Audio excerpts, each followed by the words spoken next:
All right, let's go ahead and get started. So again, good morning, everybody. Welcome back for those of you that joined us yesterday, and for any new folks just joining us today, welcome to part 2 of the US EPA Brownfields Grant Writing Strategies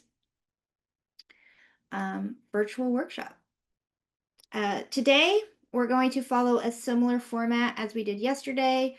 I'm going to kick things off with a brief welcome and an overview of the TAB program.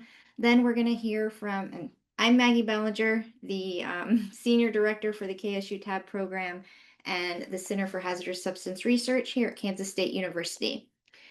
Following me will be Lucy Stanfield with US EPA Region 5. She's going to touch on how you go about using resources to gather the data that you need to support your grant application and how you can interpret that data and incorporate that into your narrative. Following her will be Beth Grigsby with KSU TAB. She will provide some additional hints and resources that are available to you as you prepare your draft application. And then we will have our panel presentation led by Leslie Etzel with KSU TAB and Amy Yurkovich, KSU TAB partner. They will be taking a deep dive into sections 3 and 4 of the grant narrative.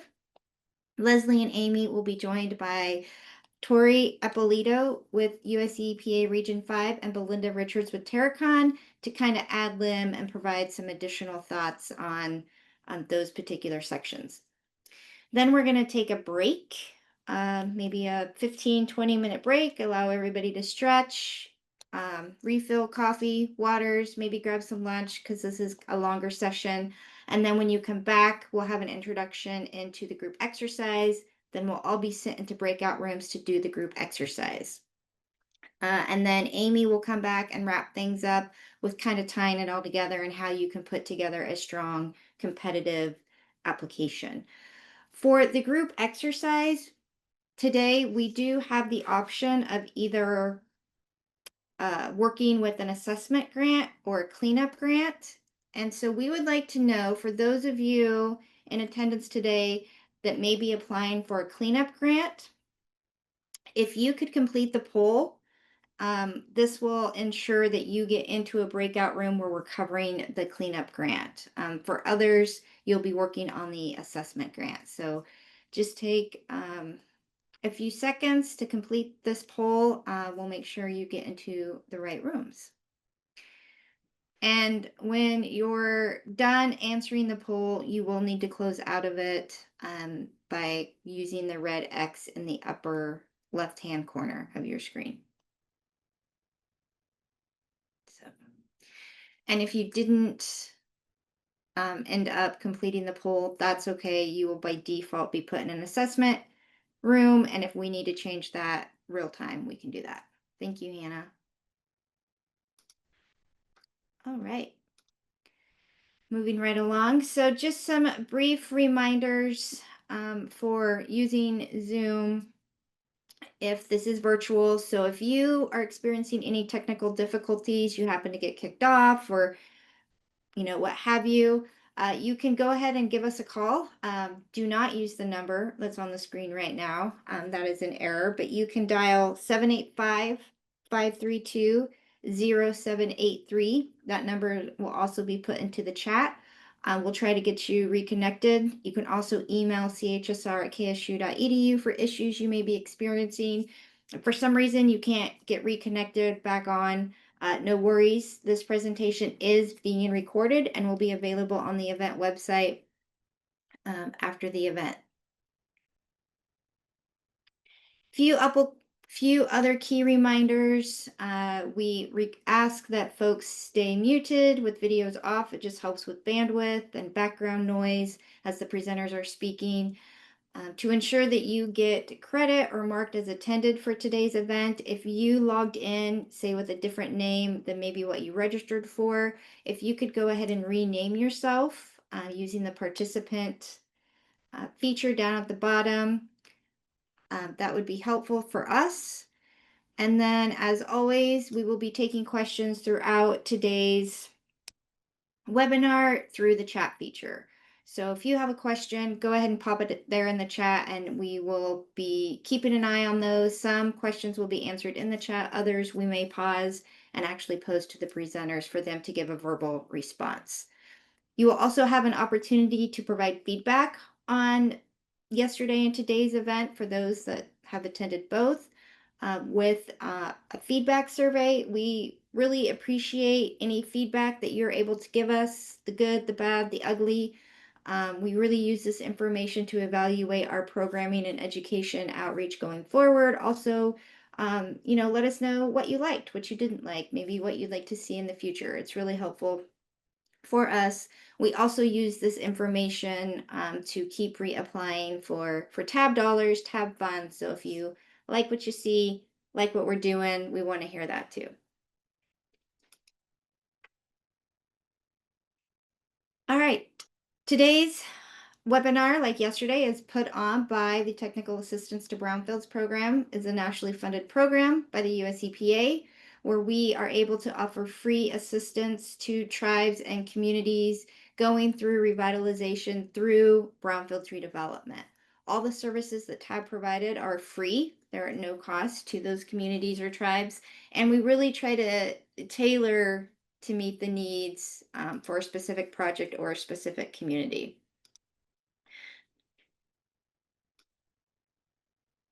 Okay, there we go.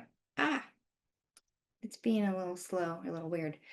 There are currently 6 tab providers that provide this level of service all across the US. Here at Kansas State University, we are the tab provider for communities and tribes in EPA regions 5, 6, 7, and 8. All those states purple on the map. KSU also leads the Tribal Tab program with our partners ITEP and ANTHC that provides support all across the US for tribal communities. And here's our tab coordinator staff. So in EPA Region 5, we have Beth, Roxanne, and Kristen. You will hear from Beth today, and Roxanne and Kristen will be helping facilitate breakouts. In EPA Region 6, we have Scott Nightingale and Leslie Etzel. Leslie will also be one of your presenters today. In EPA Region 7, it's myself, Jacob Roeder, Kristen Prasowski, and then for Region 8, it is myself and Kate Lucas. And all of us, except for Scott, will be participating today on some level. So you'll get an opportunity to meet us. The Tribal Tab team there on the very far left is kind of the leaders of Tribal Tab. We have Jennifer Clancy with KSU, Todd Barnell with ITEP, Bailey Richards with ANTHC, Oral Salters with KSU, and Julie Mikowski with ITEP. We also have 2 Tribal Tab managers, Quatimo Landeros and Michaela Shirley, both with KSU. So a little bit more about TAB, what we do, how we can support you.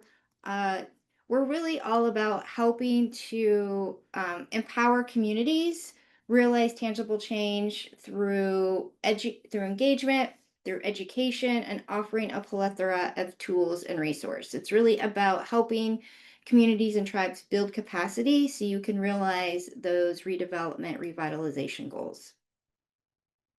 We can support all throughout the brownfields redevelopment process, all the way from the beginning of planning, setting reuse visioning goals, identifying sites, all the way through helping through that redevelopment phase.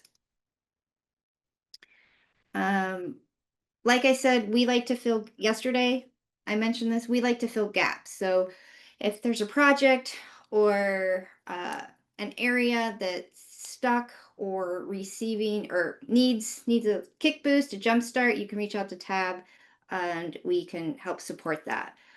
Specifically in relation to maybe preparing for a grant application, something that we can do on the planning end is just help you and your community determine your reuse and vision goals for, again, a particular maybe neighborhood, corridor, particular site that you might be listing in your application.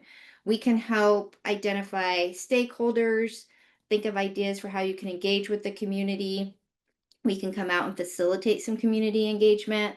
And might be a little too short right now with the grant guidelines coming out next month, but just something to think about as you're going forward. When you yourself are looking to set those goals and engage with the community, think about the economic, community, and environmental needs that would really be key to drive redevelopment in your areas. Also, start with maybe existing community plans. Is something still in existence? I mean, even if it's a few years old or several years old, that can at least give you a starting point. And as you'll see in the grant guidelines, that'll help you even tie back to making sure that your grant project aligns with, local initiatives and local goals. KSU can also help to identify target areas and sites for your application. When you're looking at target areas, it was mentioned yesterday, what is unique about that target area or particular area within your community? What are the challenges posed to the residents and maybe businesses and people coming and visiting that area? That's going to be your area of focus for your Brownfields grant and your narrative. What sites within that target area should you be looking at? Some ways to go about identifying those sites are consider, old buildings that have been vacant or abandoned and they're riddled with asbestos or lead-based paint. Do you have corner properties that may or may not have been an old gas station? You don't know because maybe it's vacant or everything's tore down. Or you do know because the awning's still there and it looks like the islands where the pumps still existed. Um, think about vacant lots and other types of properties within your community. In KSU, we have a couple tools that can help you identify sites and inventory your brownfields tool, your brownfields. The first tool is called the Platform for Exploring Environmental Records, called PEER. This could be a good way to help identify sites for your application. What this does is it evaluates, you can type in an address. So if, again, a particular property or even an address within your community, and it will aggregate and display other sites nearby from available environmental records. It pulls from the federal FRS database, if you're familiar with that. It pulls from Cleanup in My Communities, which information is derived from acres. And what this does is it helps you evaluate what might be nearby, as well as prioritize maybe which of your brownfield sites you need to address first based on potential environmental hazards and risk posed by other sites around you.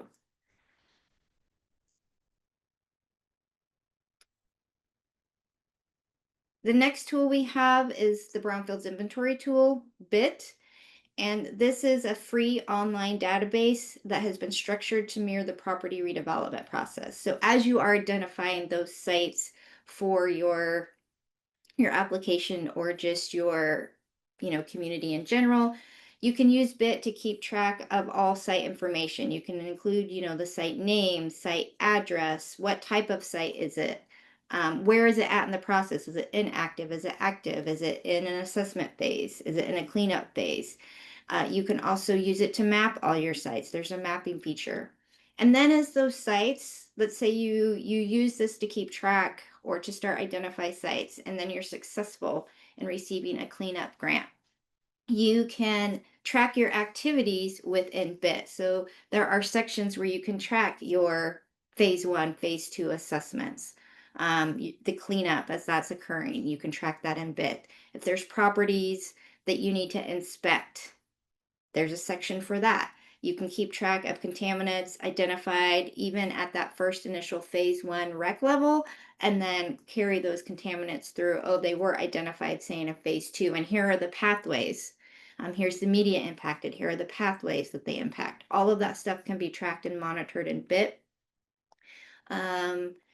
There's also a section within BIT to manage your funding sources. Again, if you are a current grantee or you're successful in getting a grant, you can input that information into BIT, and then it can help you as you're doing your assessments and you're doing your cleanup activities and even your redevelopment, and you want to track leveraging dollars. You can do all of that within BIT.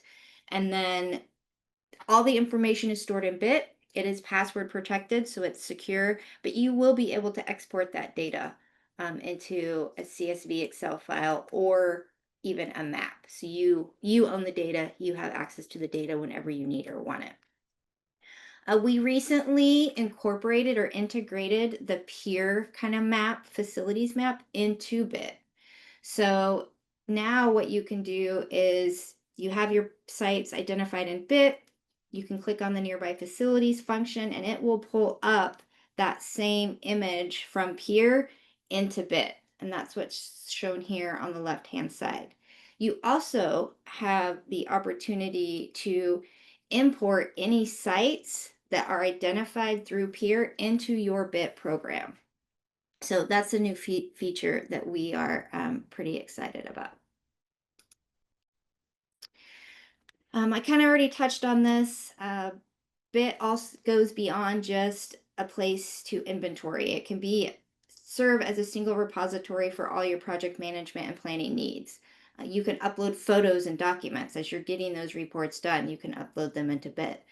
There is a mobile app, so if you're out in the field and you're overseeing an assessment, or you're again maybe doing a windshield survey, you can take photos, you can get GPS coordinates, all on a mobile device, and then when you're back into an office, you can sync it and it'll connect with BIT online. You can invite other folks to participate in your BIT program so they have access and can manage and help you with your BIT inventory. You also have some control over what you want your program and BIT to have. So you can edit certain menus. If there's a site type that's not listed, you can go in and add a particular type site for you. If there's a particular ownership status that's not listed, you can go in and change that and update it. So you can really customize your BIT program to what you want it to be. I see there's a question in the chat, is BIT interactive with ArcGIS? The answer currently, no.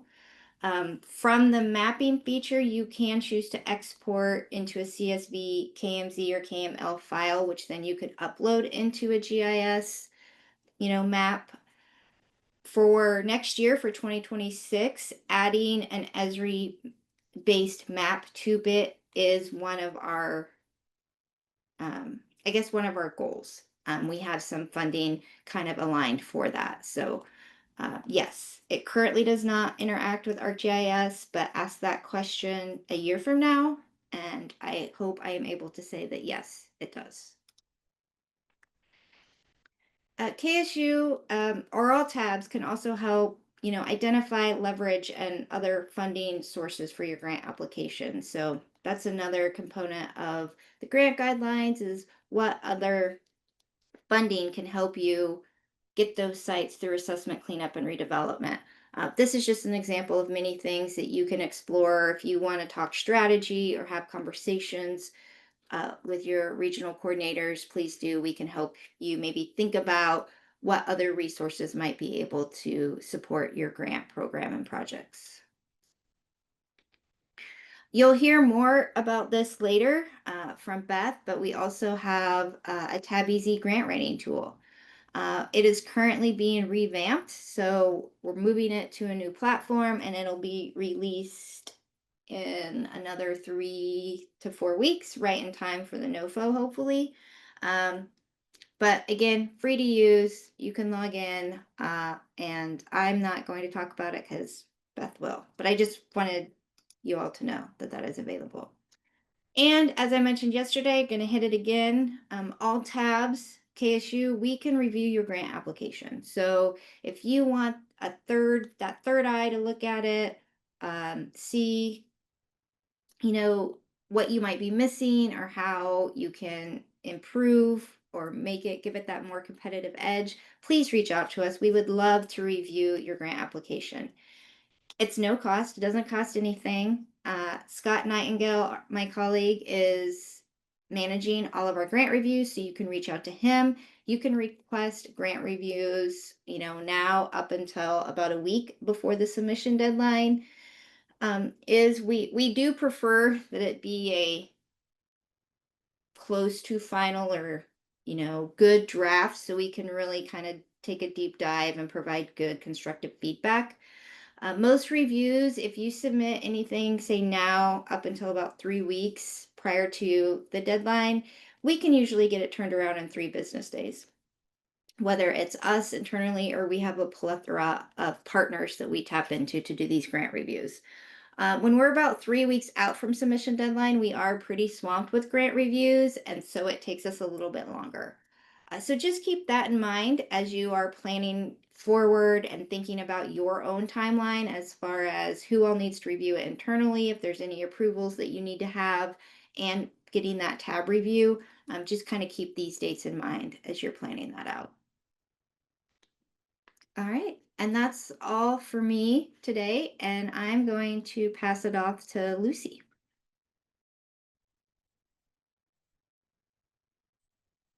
Thank you. Can everybody hear me, or give me a thumbs up if you can hear my audio?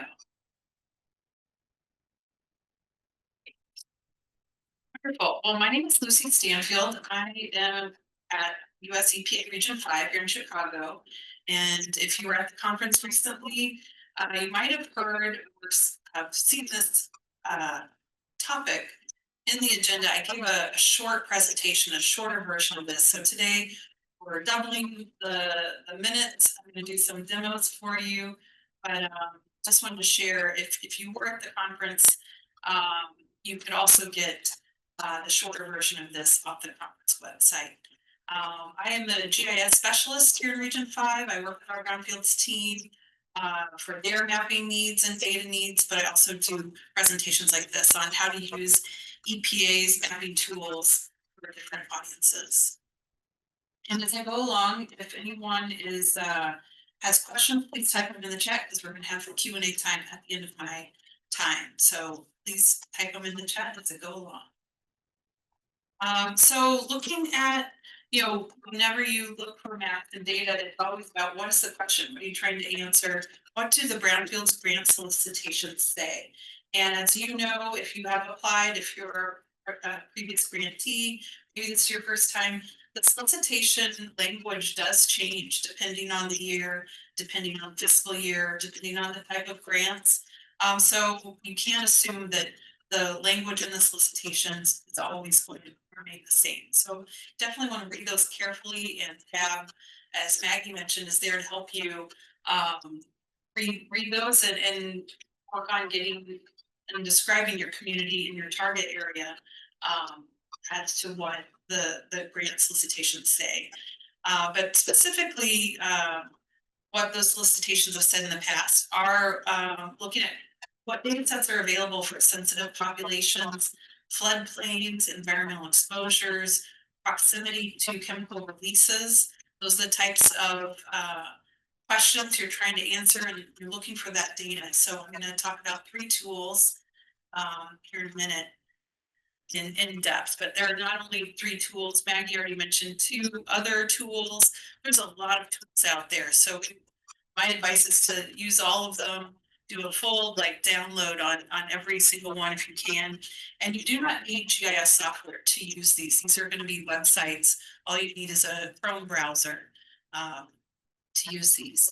And so I'm going to talk about specifically not only looking at maps, but getting the data out. All these tools. I'm a GIS person. I love map tools. I've created some myself for work projects, but if you can't get the data out, if you can't download a fact sheet or report or get that data in a spreadsheet, it's not going to do you, the user of these tools, any good.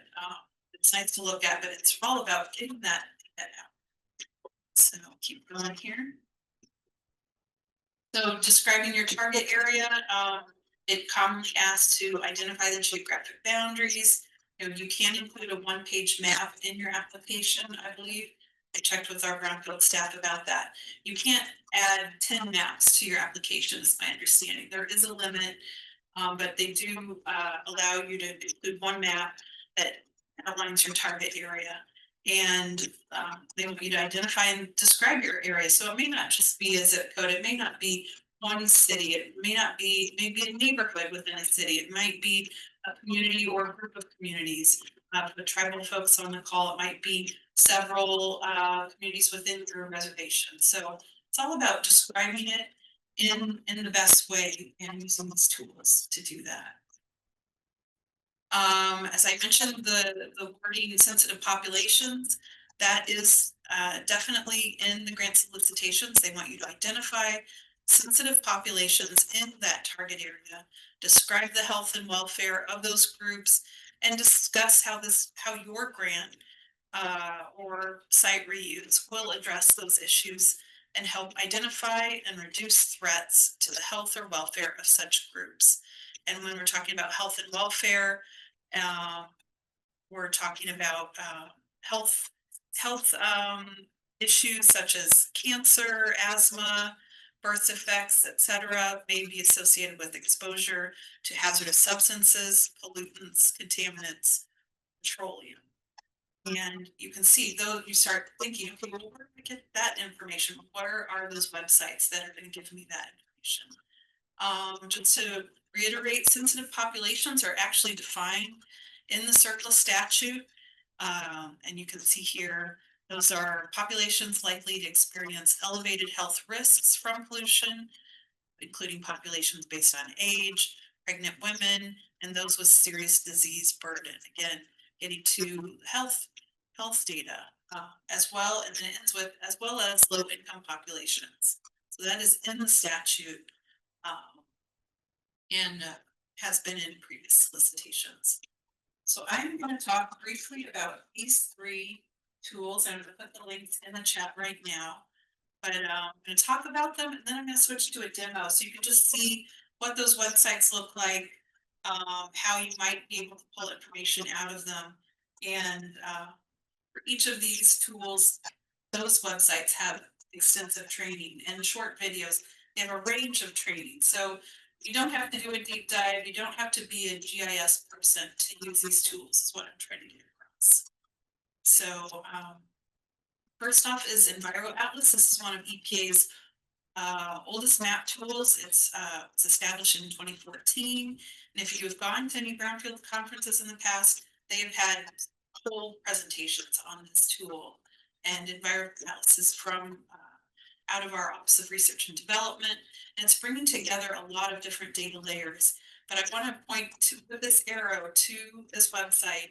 If you look at the website, look in the bottom right corner, they have done extensive work on how is this tool helpful for brownfield applications, and that's what that arrow is pointing at. And so I'm going to just click through a couple more parts of the tool or we do a demo. And this is a story map that gives you kind of a step-by-step. What is this tool? What does it let you do? What is the data? What are the layers? How can you get the data out? And then, how can you, like I said, videos, there are fact sheets. There are fact sheets on every data set that this tool has. And there are over 500 data layers. And as a GIS person, again, what's more fun than 500 data layers in a map? But for you, your time is precious. You need to know, how is this tool going to help you write that best brownfield application? So if you open the tool, you will see a map. You will see a lot of buttons on the top. But if you click on the top left button, it will say featured collections. And again, as I mentioned, the Office of Research and Development has created a specific curated subset of these layers. And it's 40 layers out of the 500 that you could possibly put on a map. And it's called EnviroAtlas for Brownfields. So when you open this, you want to find this featured collection, and it says add to map, and it will add those layers automatically to the map. These are the layers that the tool designers have chosen that will, from feedback with the Brownfields program, as these are the data layers that are not the only ones to consider, but these are the ones that will help applicants get information about those sensitive populations, about the environmental exposures, and some health data too, also in here. So specifically, the data layers that are in that brownfields collection are facility data, which are brownfields, tanks, air releases, water releases, toxic release inventory, that's what TRI is, Superfund sites, hazardous waste sites, and enforcement data. And it also lets you add things like census boundaries. You know, if you wanted to do that basic map that's going to outline your area, your target area for your grant, you can use this map tool for just the census boundaries if that's a census tract or something as part of your area. Also has housing, income, data on low income workers, data on floodplains and impaired waters, and data on health and risk, including air toxics. So there's nothing like a nice map that then gives you 1,000 layers and you're like, well, great, I have one day to figure this out and put it into application. So this collection is gonna help you do that. I'm gonna move to our second tool and talk about it briefly. EPA's Toxic Release Inventory. And this is a data set that has been around since 1987. And some of you might heard of it, and you know, EPA has come out with a lot of different tools, and TRI is included in those tools. And this is a data set of any company with over 10 employees that produces a certain amount of chemicals that releases them to the air, water, or land. They have to report on an annual basis the pounds of chemicals that they're using either on site, the pounds of chemicals that are transferring off site, and then other issues like that are waste management options such as recycling, treatment, and energy recovery, as well as pollution prevention activities. And the TRI website has a lot of information. And again, you can be overwhelmed by the amount of different tools that let you get at the data. But I just wanted to show you right up front. This is for the city of Defiance, Ohio. And typing in the city and state, you can get all of these pieces of information in a fact sheet that is downloadable. And you wouldn't just attach this to your application, but it would give you information on, you know, what are those chemical facilities reporting for your town. And here in this town, it's 6 facilities. You can see up here on the top right table. And it also gives you the companies. And if these are current companies, you know, they could be impacting the areas near the brownfield sites you want to redevelop.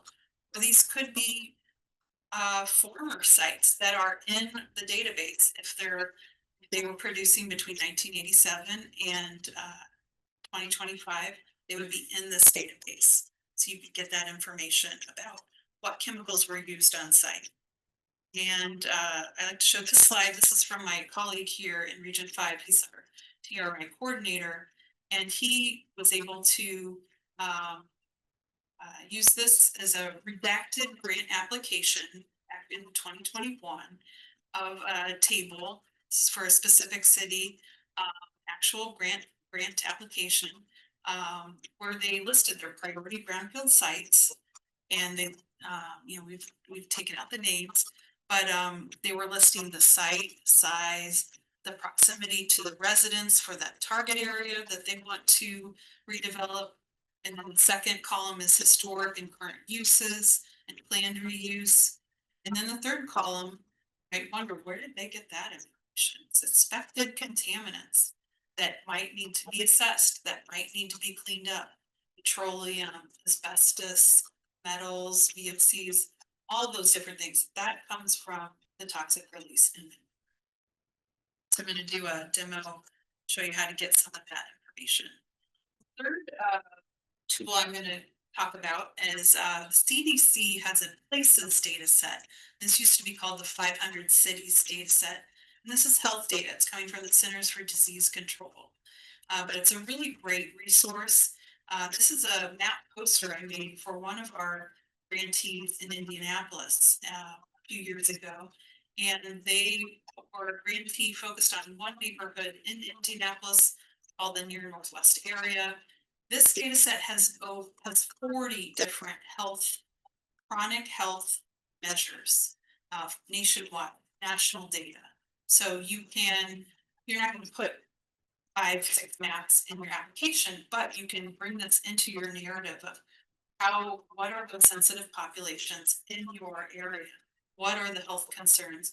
What are the potential impacts of pollution on the populations or your communities? And this one, you can see there are 6 measures that we put together, and this was a poster used at community meetings for the Brownfields grantee to talk with the community and do those discussions of, what are the community's goals, what are the concerns, and to share this information with the community because it's about the community, the asthma rate, diabetes rate, cancer, heart disease, high blood pressure, mental health distress, and as I mentioned, there are 40 of these health measures and other types of data in this data set.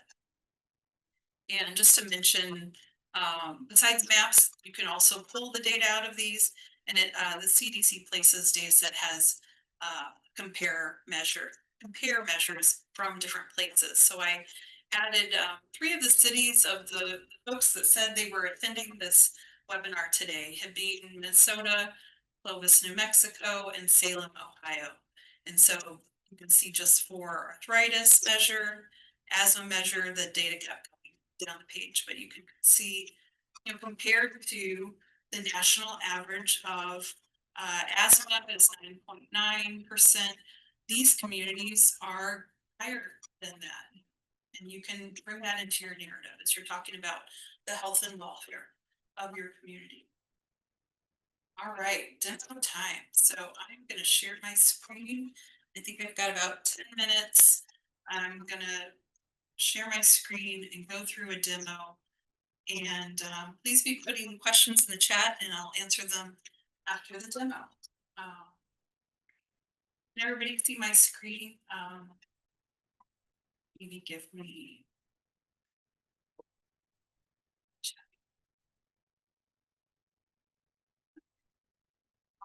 So I'm showing the EPA Environment Atlas website, and that's epa.gov/Environment Atlas. And scroll down, got a beautiful picture at the top, and you start to see a lot of links and fact sheets and data and questions and FAQs. And I'm going to just click right to the map here. But Hey, remember, sorry, Lucy. We Yes. can't see the website you're on. You can't. Okay, I'm going to stop share and share it.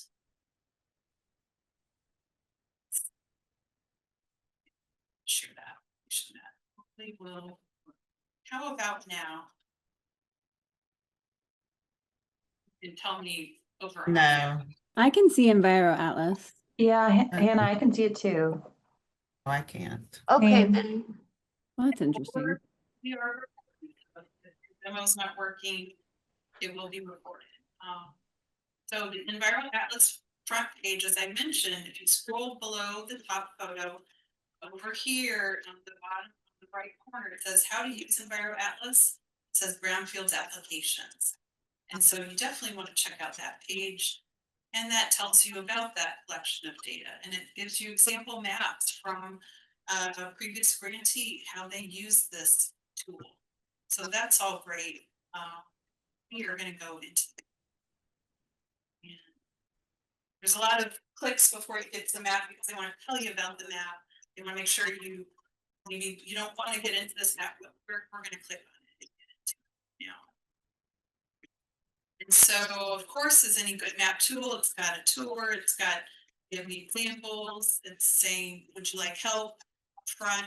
No, I'm going to just jump in. And so you can see the map is here on the right, a lot of buttons at the top, a lot of data layer categories on the left, and that can start to look overwhelming. And then you notice this number at the top left, 543 data layers.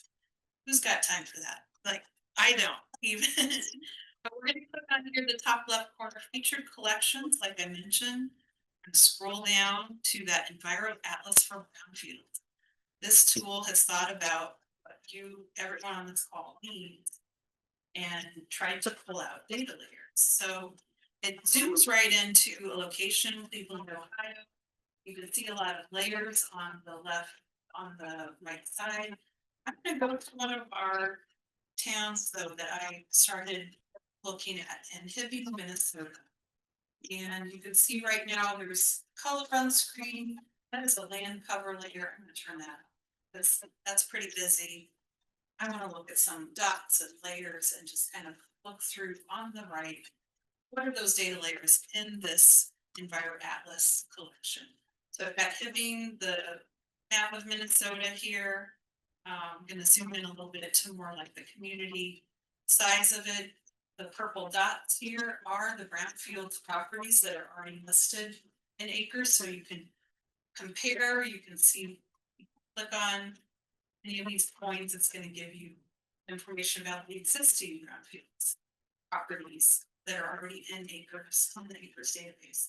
But I just would turn on some of these EPA regulated facilities just down the list.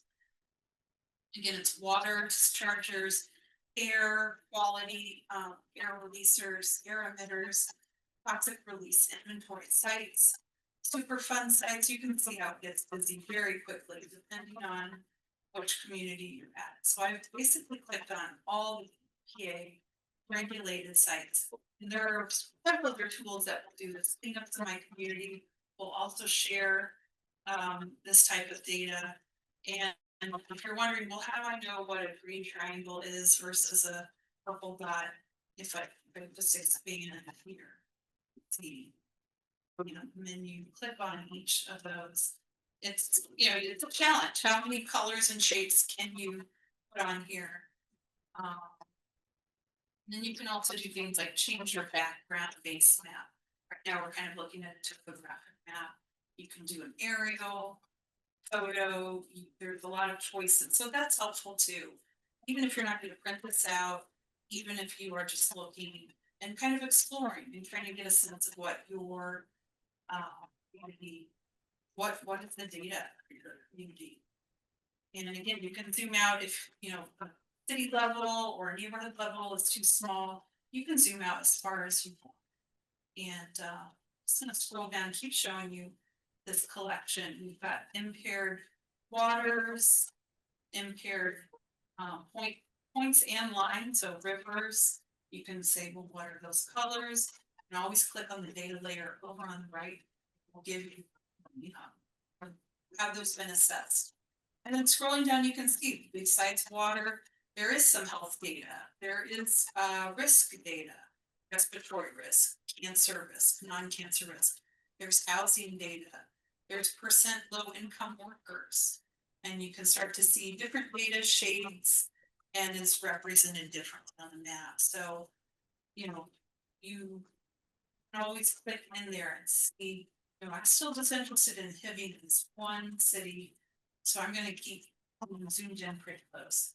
But just to show you, that's the range of the data layers that are in here in the Enviro Atlas. And you know, things like estimated floodplain. Hey, Lucy, we've got a couple questions. One, can you download the data as a table?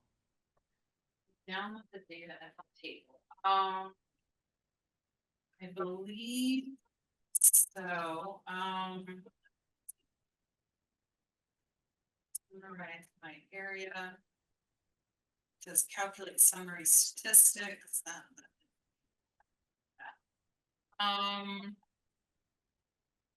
I believe it's great job. I don't think it lets you give just a report. Like it will not just give you a report the way other Okay. tools have that say, for this geography, give me all of the data flavors here. It's more visual. So that is definitely a concern or a consideration with this data set. Oh, Stephanie mentions I see data download in upper right corner. Is that it? Data download next to contact us? Yeah. Yeah, here we go. This tells you the data layers. It does not let you download made freely available for download. Download. Tells you the data layers, after submitting the form. Okay. Thank you. Yeah, so this is the page where you can look into that, and then if you do have GIS staff, I will mention, you know, these are data layers that you can pull into your own map if you are wanting to do that. You can make them transparent. There's a lot of functionality here I'm not gonna cover in this demo, but great question. Let me move, because I know I've got just a few more minutes. I wanted to show the TRI page. So if you type in epa.gov/TRI, get to this wonderful website, and scrolling down, a lot of links. We're going to go right to the data and tools. Say get the data.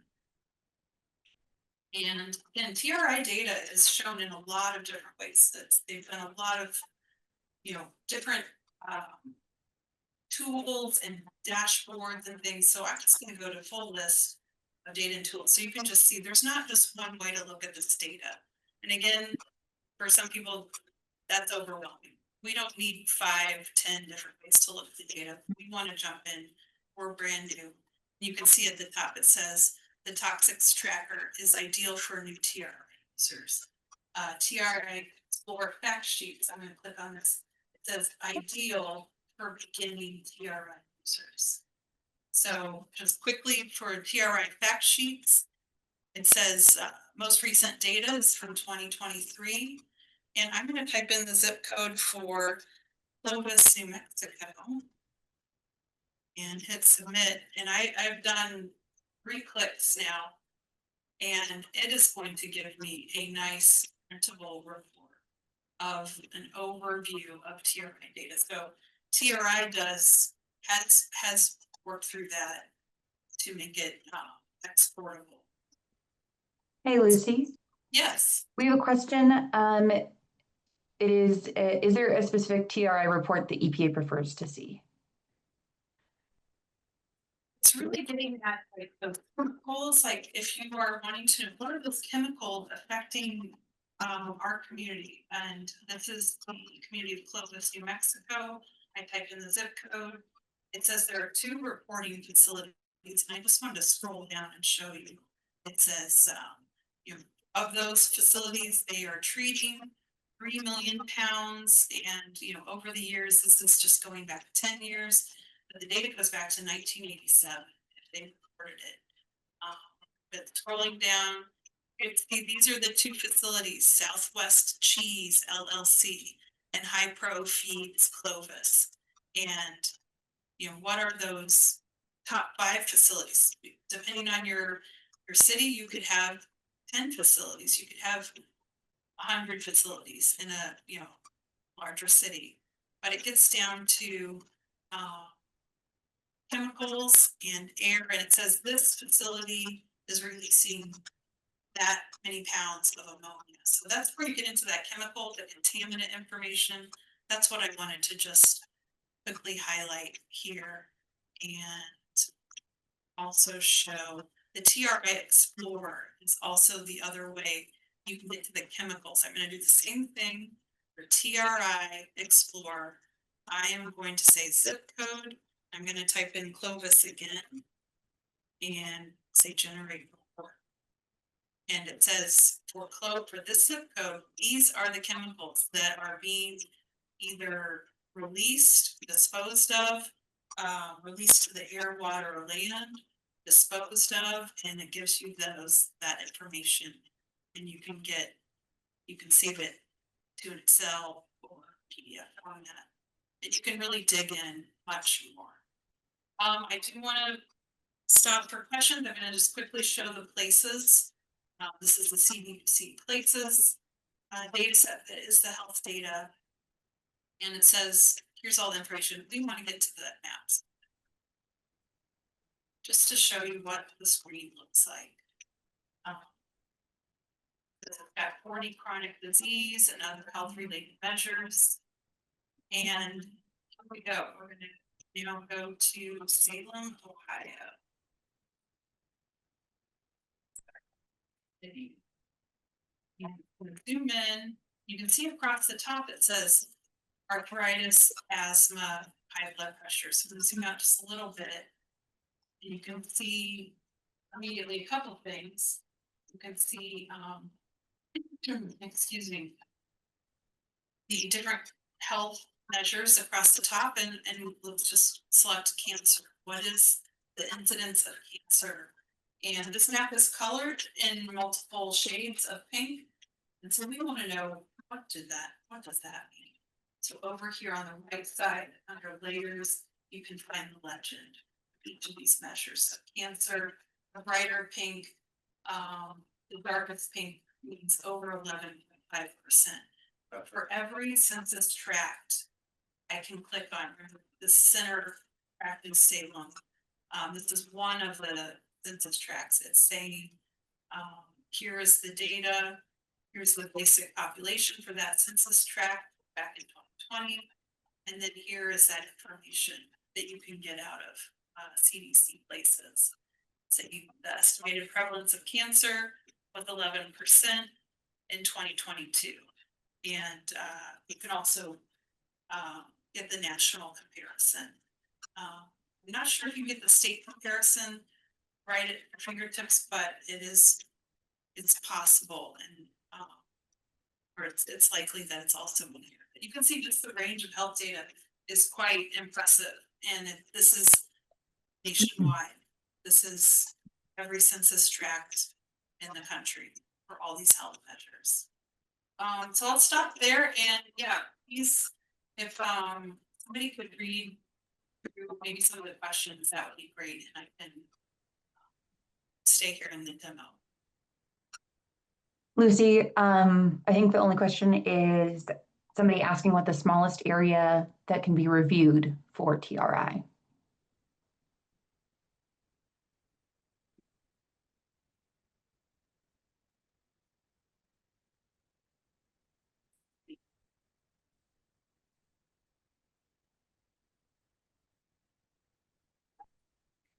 Floor over here, you can see it says, how would you like to look? You can look at individual facility. You can do zip code. It has selected tribal lands already in here, so tribes can select that. I don't believe this is a full list, but that's a good question. Let me just look for, say you've got a city that's got more than one zip code. So zip code isn't helpful because you are a city that has more than one zip code or area. And so we're going to go back to Minnesota here. So that will show you, lets you do city, county. I don't believe it lets you in this or go down to the census tract level. This is going to be citywide data. Then let's just go back and look.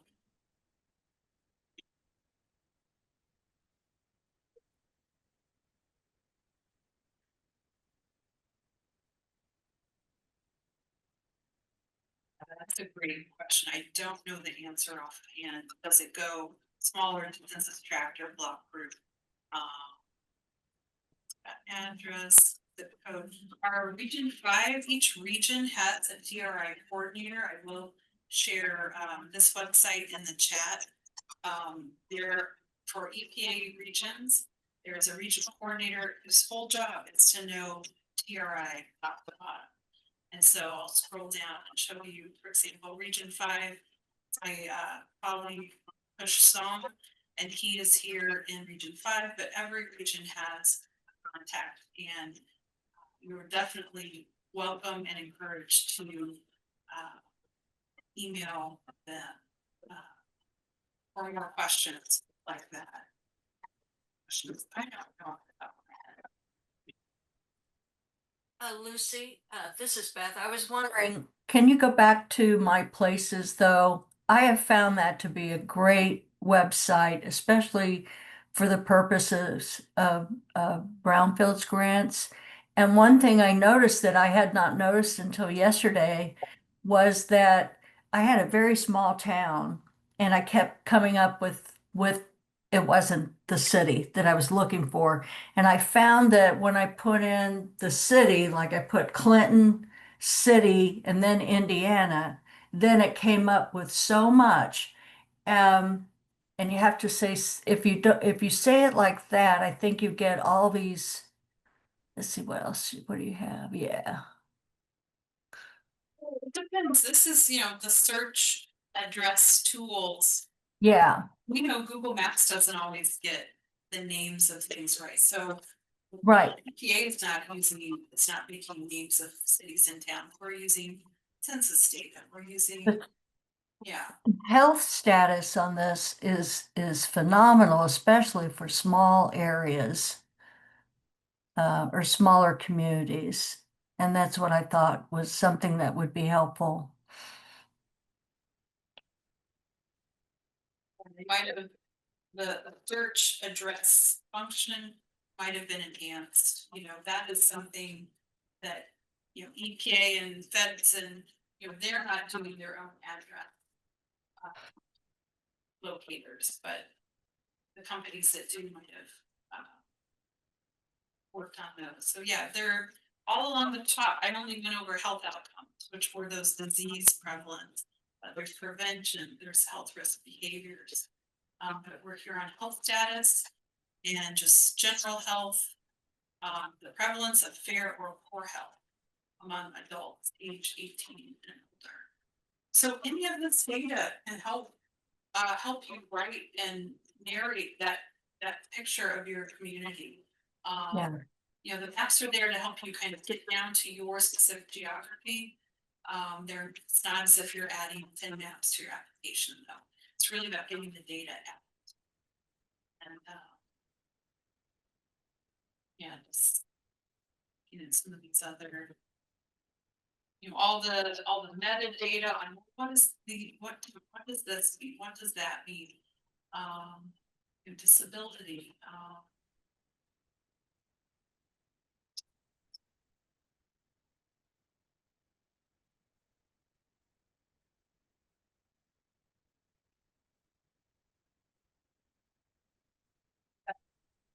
Census tract.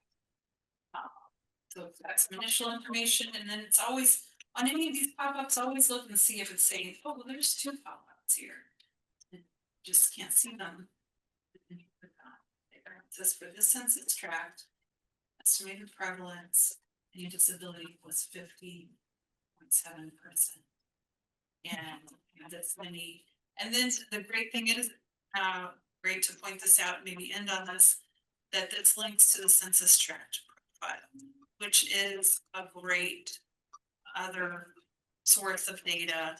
The census, if you Google census profile, or it's this very short data census.gov profile, and you can find by county, you can find by census tract, and look at the information, all the demographics, housing and income, kind of just baseline information. So you definitely want to pull the census profile. It's got people, it's got income and poverty, education statistics, employment, housing, health, language spoken at home, older population. That's getting back to those sensitive populations. Yeah, it's just a wonderful in the chat too. Yeah.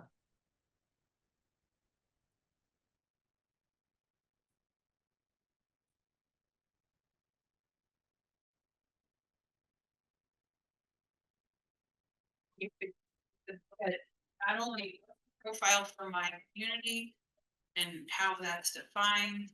Is it a city, a place in the census? But then look at the state profile and compare it and say our community has higher or lower statistics compared to the state. And so that's why, your target area is special, and that is why your application is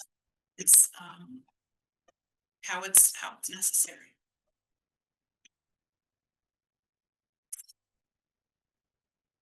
I'm gonna stop sharing there. can't see. Yeah, and I think that's all I had, and please, my email information will be shared, and as I put in the chat, the TRI regional coordinators information is shared. If you have any other questions about the tools I shared, you know, let me know, I can put you to the right person, because we have the people that develop these tools are available to answer questions.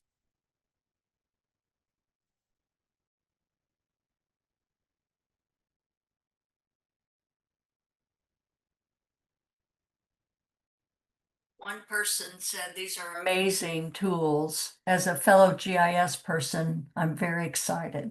That's Madeline. And people are saying the demo was excellent. I'm surprised we don't have more questions.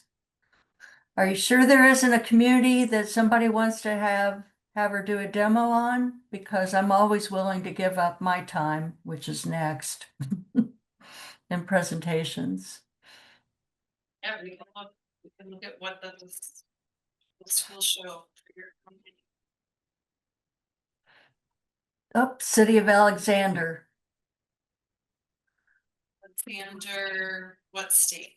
What state in Alexander? Or what state for Alexander? Let's see. Arkansas? Looks like Arkansas. Alexander, Arkansas. Everyone, they are up in your head? Yes, it is. It is. All right, so we zoomed out. I had a bunch of things clicked, so I'm gonna unclick them. Because, yeah, once you have everything clicked, nothing shows. So I've Amy? got floodplain. Or Lucy? Oh, yeah, yeah, I need to share now. Yes, exactly. Thank Yeah. Everybody see my screen? Right, yes. Yeah. So here is Alexander, Arkansas. Zooming in. Go off that floodplain. Here's the Enviro Atlas tool, and I've already got the layers that are the brownfields collection. It's showing me the brownfields that are in the area with some information and links. But again, you could take a look. What are all the facilities in the area? And are they near your proposed sites that you're wanting to develop? So looking at what are the water dischargers? What are those different facilities that are allowed to release to water? And we've got Superfund sites. That's always a big interest of looking at those. So we can just see.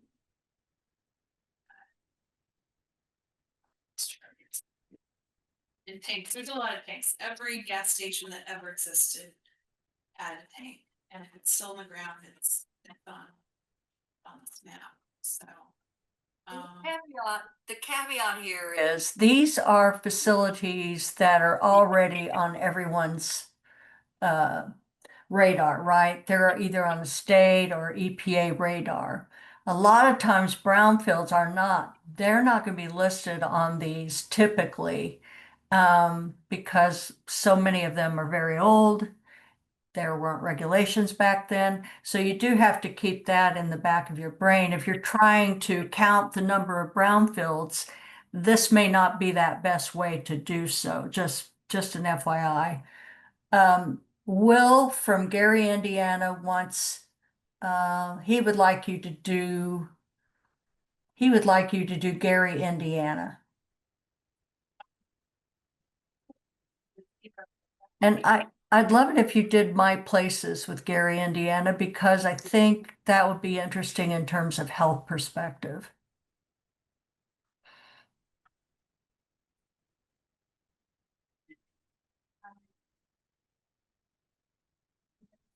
you get back to the about section, but you want the map, give me the map. The about is fine.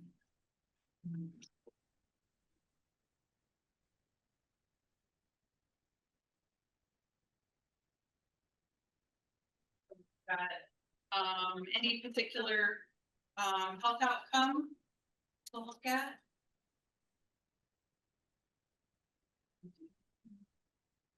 I think cancer's a good one.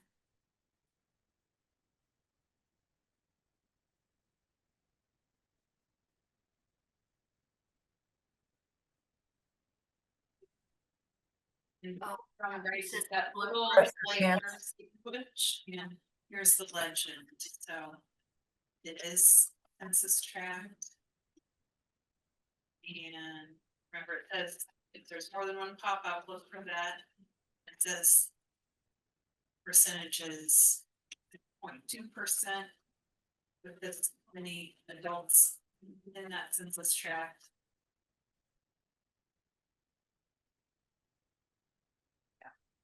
I'm surprised by that. What about blood pressure?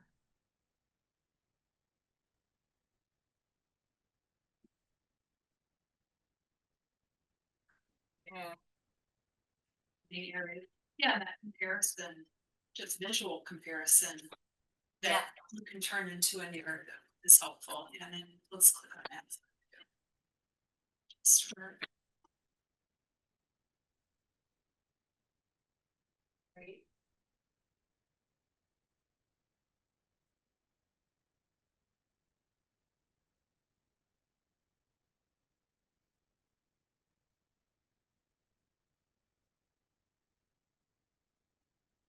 And then clicking on again any of those other measures that are included.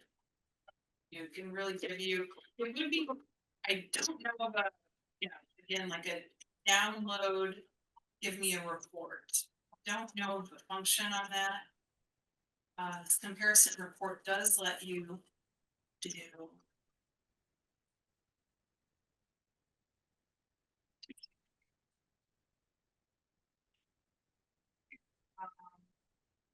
Here's everything at the United States national part, and we don't want county, we want place, so we're gonna say it's going to compare places, so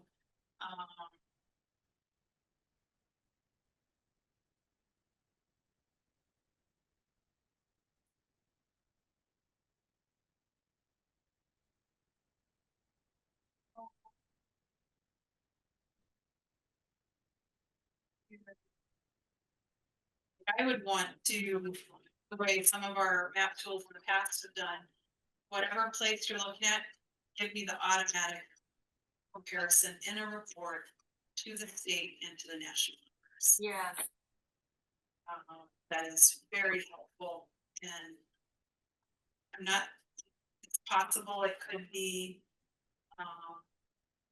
maybe an enhancement in the future. So if I add a place and then I say Lake County, it's not letting me search. Oh, that's, yeah, it's not letting me add the county in here as a comparison. So it would be kind of that report. It does give you place versus national, and then county to county, you could then go and look at. You could add Lake County. It does let you do it this way, so it's not as visually easy, but Gary is in the county. And that here is all of the information. You can save it as a PDF right up here. Right, save as PDF or CSV. So that's definitely, yeah, probably the best way to get the information from places.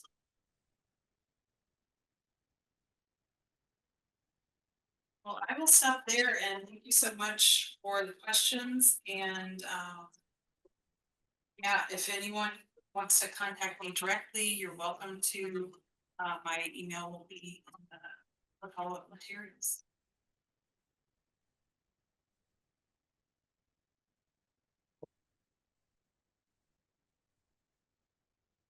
Well, thank you, Lucy. It is always a pleasure having you um, on these grant writing webinars. You're just a wealth of information. We appreciate it. I'm Beth. I think I'm gonna, oh, I can't. Oh, there we go. I gotta flip through these to get to my presentation, helpful hints and resources. And I'll keep this short and sweet so that we don't have to go over on time. We never want that to happen. So first of all, let's go into helpful hints. Here's helpful hint number 1. When you're doing your budget table, if you have a grant writer, that's wonderful. But please don't be the poor guy in another state somewhere that says, I don't have anything in the budget for personnel. Well, guess what? You signed off on your grant. And if you don't have it in the budget, then you're not going to have that funding to plan your community engagement or what's it going to take to identify and prioritize sites, especially regional entities. Identifying and prioritizing site, a lot of times that takes a lot of driving time. So where are you putting that time in the project? And you don't have to keep it under the administrative cost of 5%. This is considered project management, what you're doing here. Overseeing contractor activities, reading the reports, coordinating, site status, talking to property owners. This is all on your dime. And if you can go without any of that, that's great. But please keep in mind that you may want to put some cost into that as your project cost. So that's what I mean. Just don't be the person that signs off on a grant. Oh yeah, the consultant's going to do it. There's another side to the grant implementation, and it really does take your ownership of the grant and what's being done, your community's ownership. And so pay attention to what's being written and what you're doing here. Next slide. So that's helpful hint number 1. Helpful hint number 2. Oh, that's me. I have to do that. Sorry, I forgot I had to do that.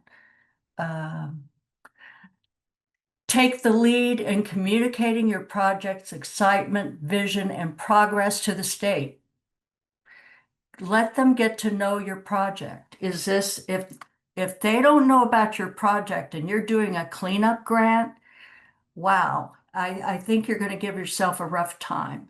You need to work with them because in the end, the state and the tribe authorities, they're the ones that oversee cleanup, not the EPA.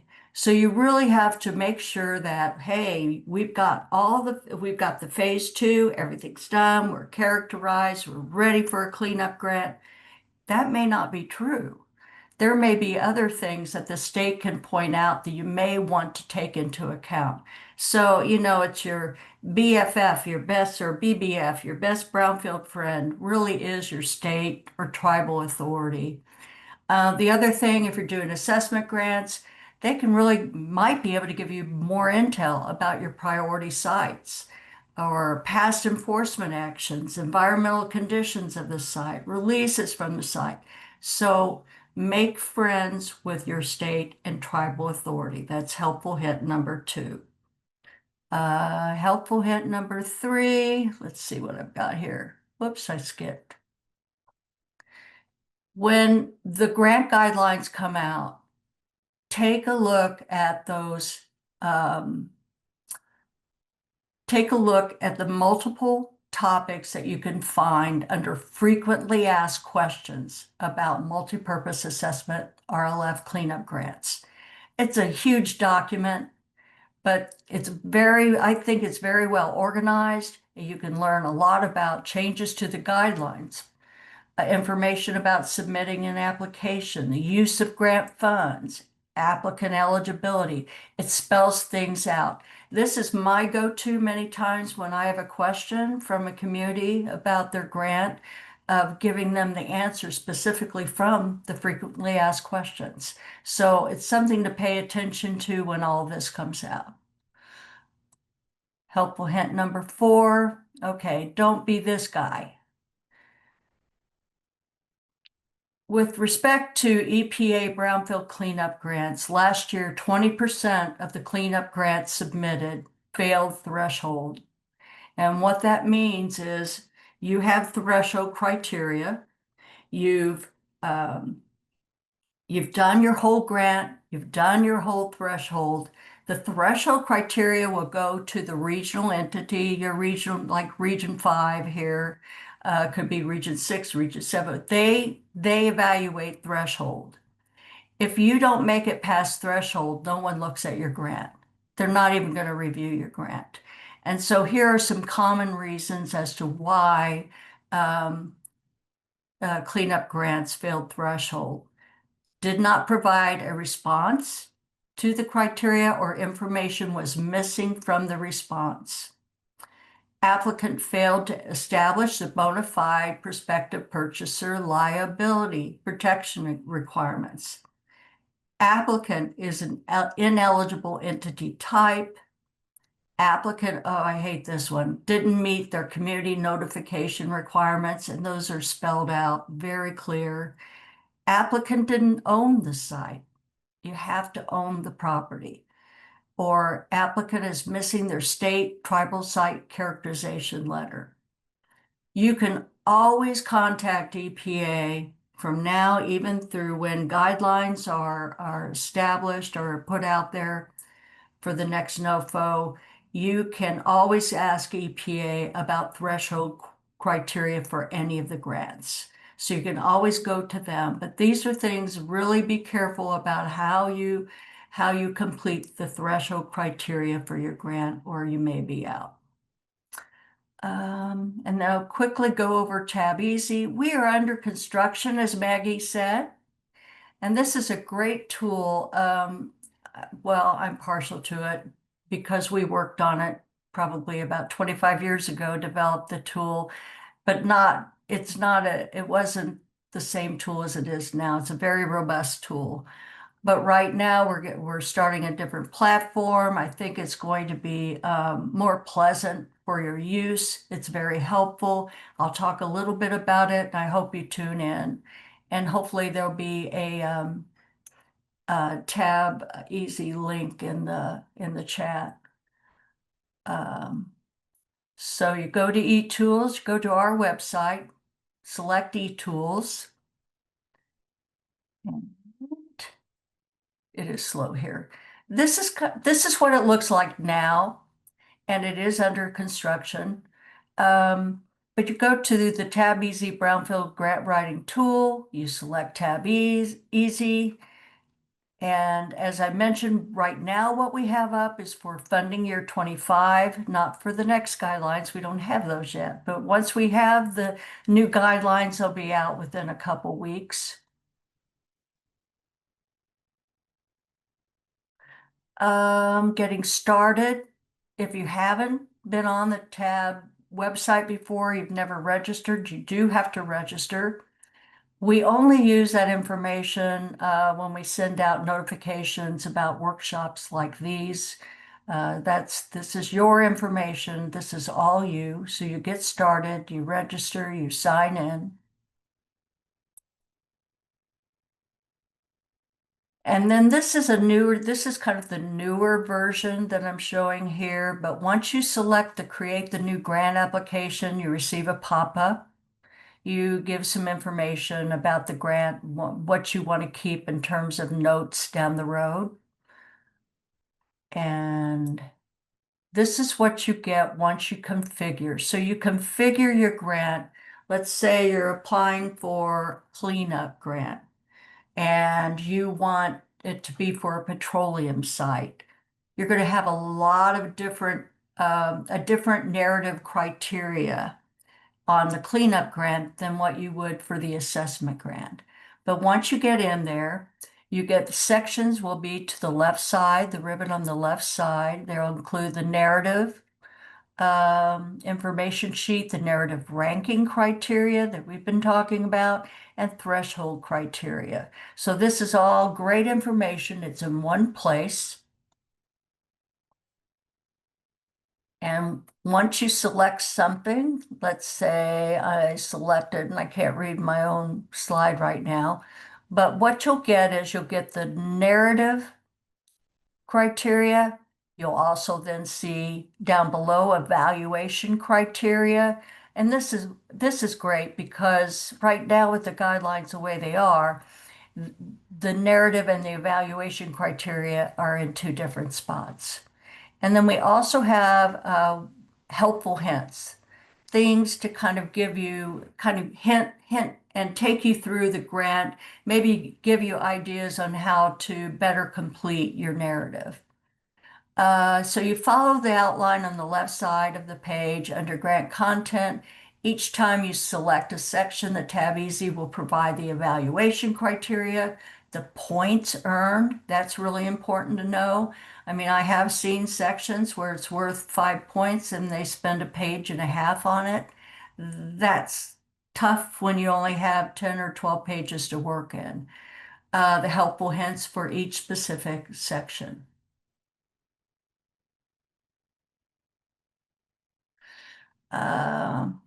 Again, filling things out. If you put junk in, it's going to be junk out, but you put in your narrative, you mark it as complete. The big thing not to forget, always save. Make sure you save your application. But again, this is a private application, but you can share it with your team. There are permissions that you give that they can be editors or they can review or however you want to set that up. But we don't see your application. This application is for you and you alone. And this, it streamlines your brownfields workflow. This is just an example over time of threshold criteria and how it changes by grant. And if you change, you decide, okay, I'm going to do community-wide. No, wait a minute, I want to do multi-purpose. It's not the same grant content. So you have to, it just helps streamline the workflow. And if you need additional help, we've got people like me, Roxanne, Kristen, Scott, Leslie, Maggie, Jacob, Kate Lucas, Kristen Pasowski. We're all there to help, and we have partners that help us as well. We are very willing to help you with grant strategy, maybe selecting that priority site. I mean, what's the best approach to that? Maybe the target area, you're a bit confused about what a targeted area is versus the geographic area. Those types of things, that's what we can help with. And with that, good luck. And I'm taking this to the next speaker that I forgot to find out who it was.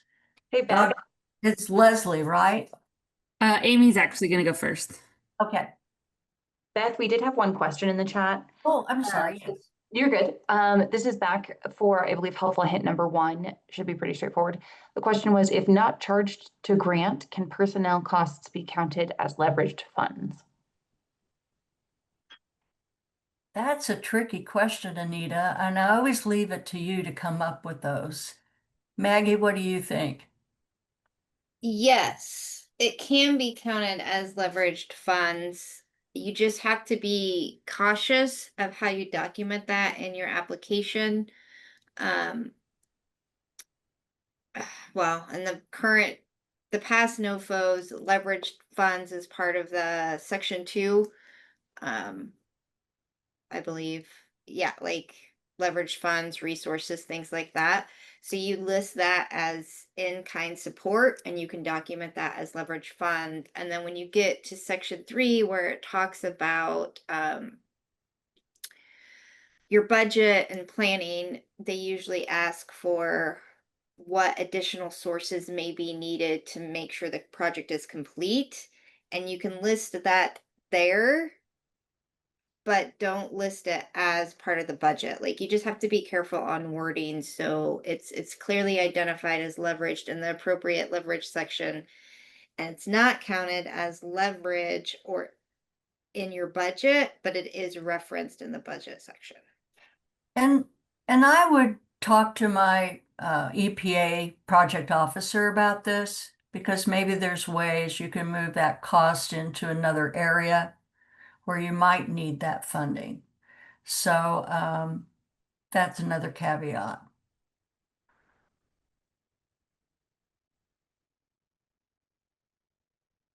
Thank you.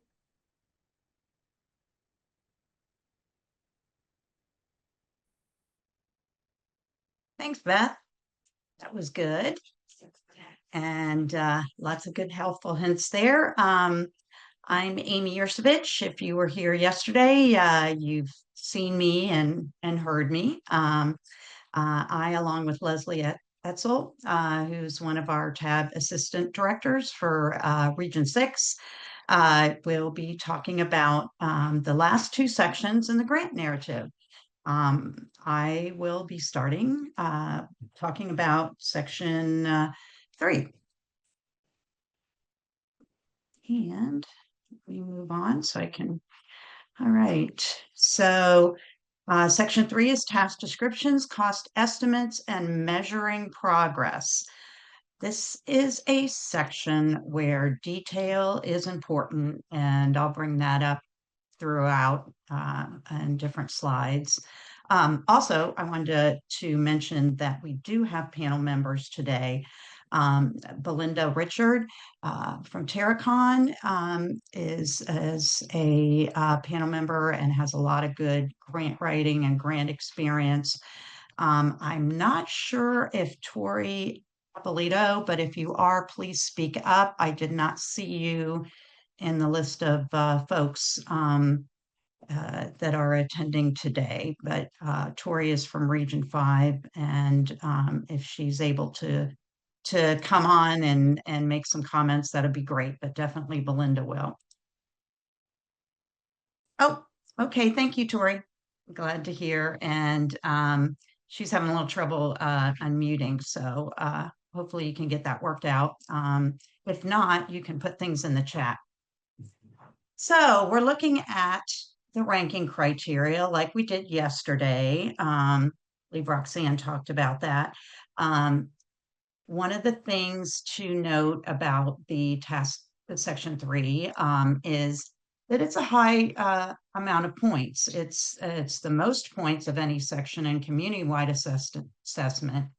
And it's equal to section 1, which is a very important section for Assessment Coalition, as well as cleanup grants. So this is one you want to, why I'm kind of will be going on about detail, and detail being important and not forgetting to answer every question. Incomplete, I should say, completely. So anyway, here's this first part of it. 3A is task descriptions, cost estimates, and measuring progress. Tasks and activities.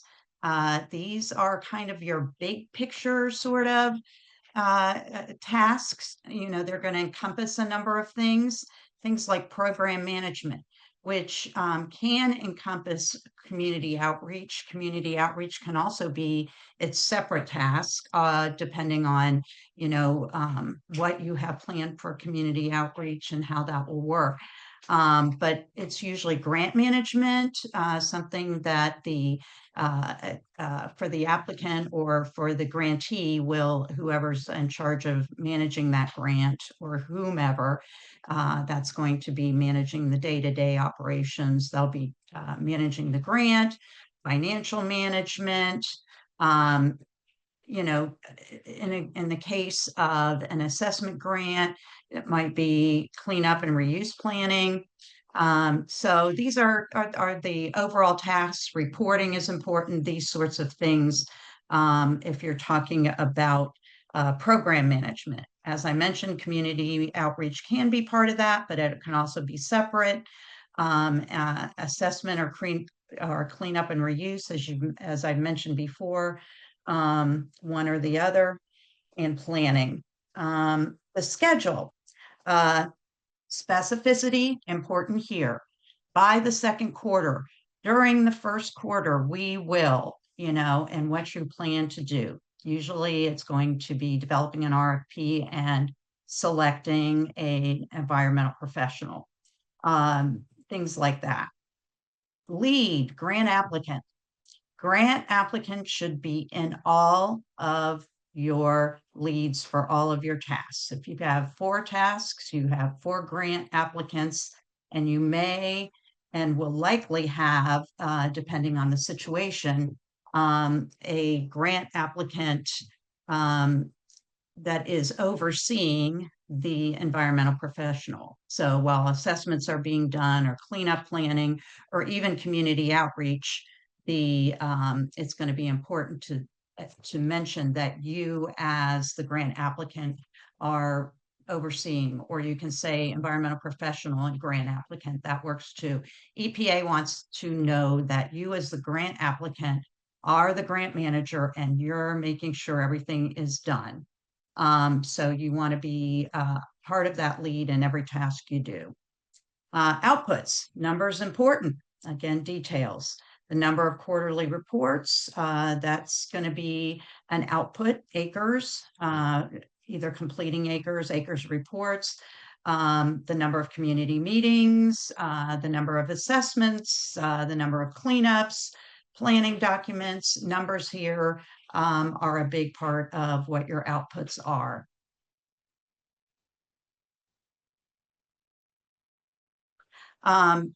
So your typical eligible tasks, and eligible tasks, as Beth mentioned, is important. You know, you don't want to lose out by talking about things that aren't eligible. So make sure and look in the helpful hints and ask us or ask your EPA regional coordinator if you have any questions about tasks being eligible. Some of the common ones that are eligible are procuring an environmental professional via RFP or RFQ, financial records management, progress meetings, cooperative agreement oversight, community engagement, and so on. Assessment is inventory, site selection, access agreements, Phase 1 and Phase 2 investigations, planning for cleanup and reuse. So anything that's involved with assessment or planning for the next step. And for assessment and multi-purpose, you can develop an area-wide plan, certainly for assessment grants as well as multi-purpose grants. It's very important under multi-purpose grants to have that as a task. And because you are focusing on the entire area and you're coming up with a plan for the entire area. You can also do other eligible activities such as market feasibility studies. Those are also some things that some of our specialists or experts at throughout TAB can help you with. Cleanup related, obviously cleanup and reuse planning. Community engagement is very important during this, both before you actually submit your grant as well as after. And as I mentioned, when you talk about leads, you need to mention as the grantee that you are, involved in cleanup oversight. You are making sure that things are being done and match the schedule that has been set out for you or agreed upon between you and your environmental professional. So also, this is true for all budgets. So when you're putting together your budget table, these are things you can think about.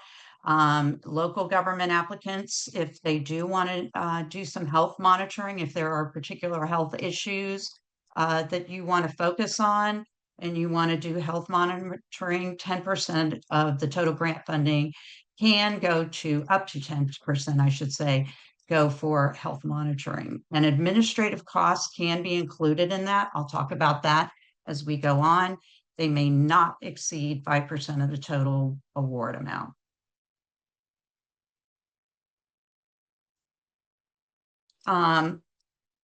So proposed cleanup plan. with this, this is on, for cleanup grants only, under 3A, as it mentions here, you're going to be evaluated on the quality and reasonableness of the cleanup plan, including the appropriateness of the cleanup methods. You're going to want to be more detailed than your ABCA. So what you're going to want, it's not going to have to be several paragraphs or a huge document, but to give you an example of a good one, this is actually going to be the cleanup grant. Those of you who mentioned you wanted to be in the working groups or the work groups for cleanup grant, this is the cleanup grant you'll be looking at. It's for Fountain, Colorado. And there are different things in the guidance that they want you to make sure that you cover, and it's contaminated media to be addressed. So they're talking about, in this case, exactly how many square feet of ACM, asbestos containing materials, along with what those asbestos containing materials are. Could be plaster, drywall, insulation, those sorts of things. And then you talk about your cleanup method, and you want to make sure that you're talking about if there's a certification required, like there typically is for asbestos abatement, that they meet those criteria and what they will be doing. And then disposal requirements, whether it's asbestos, whether it's lead paint, whether it's soil, you're going to want to make sure that it is and discuss that it is going to be properly disposed in this type of landfill, as required by, in this case, like the Colorado Health Department. Or I should say Colorado Department of Public Health and Environment. Sorry. And so those sorts of things, you're going to want to have those kind of details in there. It's very important. So make sure you have them and you cover all of that.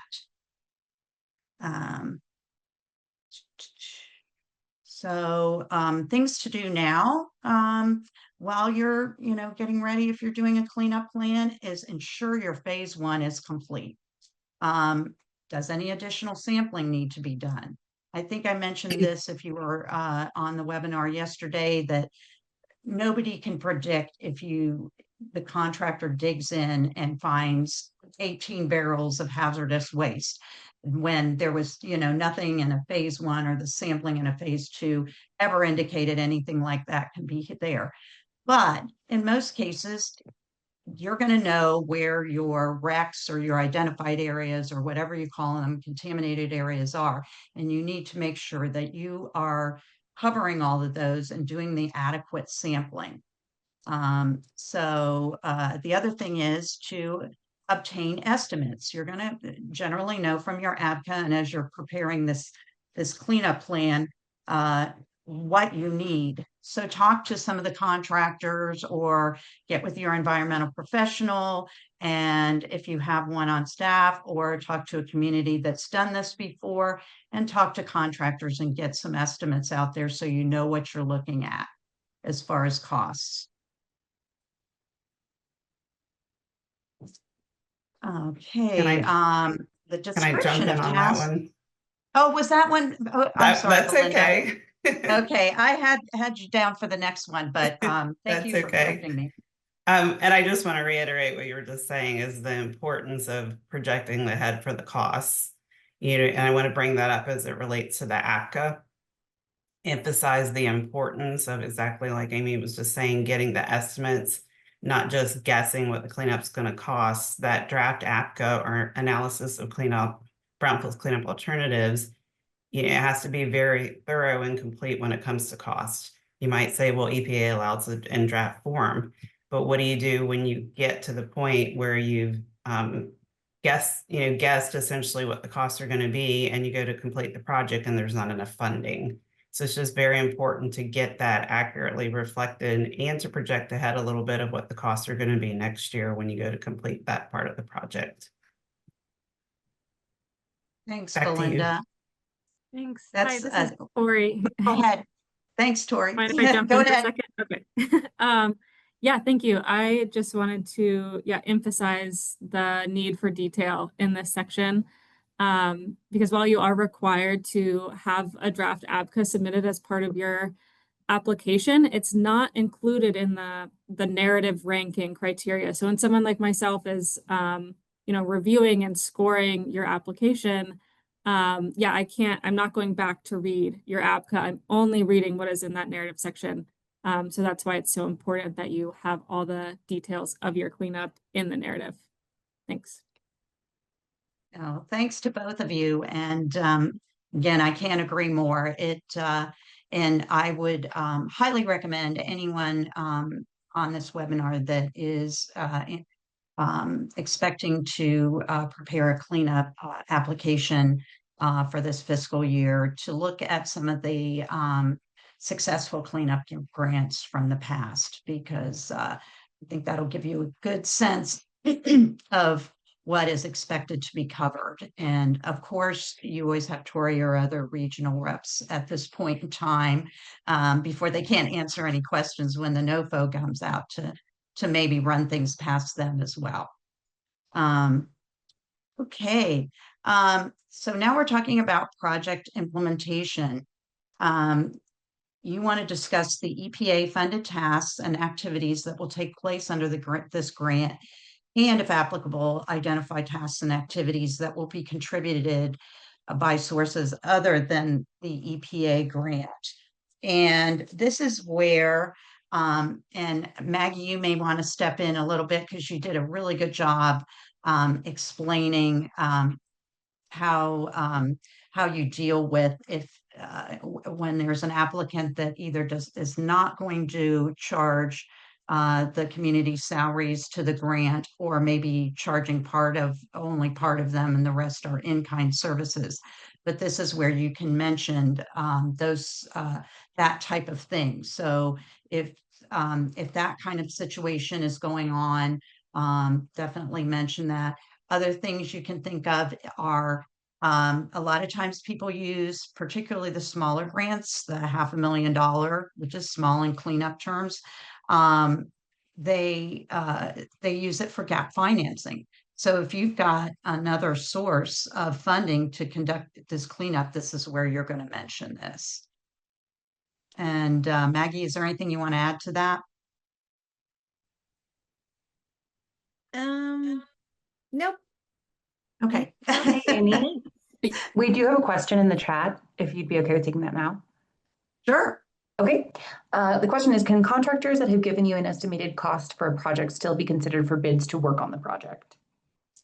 Yes, they can. And one of the things, Beth, I think you may have covered this, is and I think it's also in the resources. I know I sent this over to be included, so certainly Hannah, let me know if that's not in there, but there is an EPA guidance on procuring a contractor. So a lot of times there's questions that come up with things like this, or things like a particular environmental professional help you write a grant. That can be done, but these people, cannot be put to the top of the list. They're going to have to meet everything in that guidance. That guidance has to be, the guidance says it has to be a competitive round. So those things have to be taken into account. So make sure that you take a look at that resource doc, because when situations like this occur and you have questions, that can certainly help you, as well as talking to the regional EPA reps as well.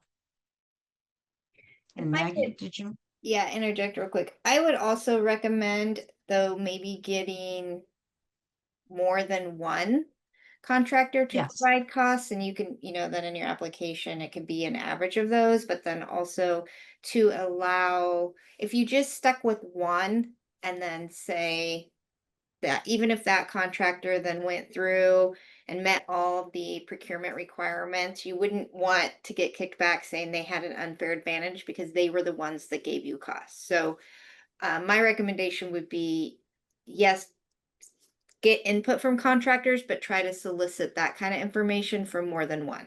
just again, so you're protected and covered during the procurement process.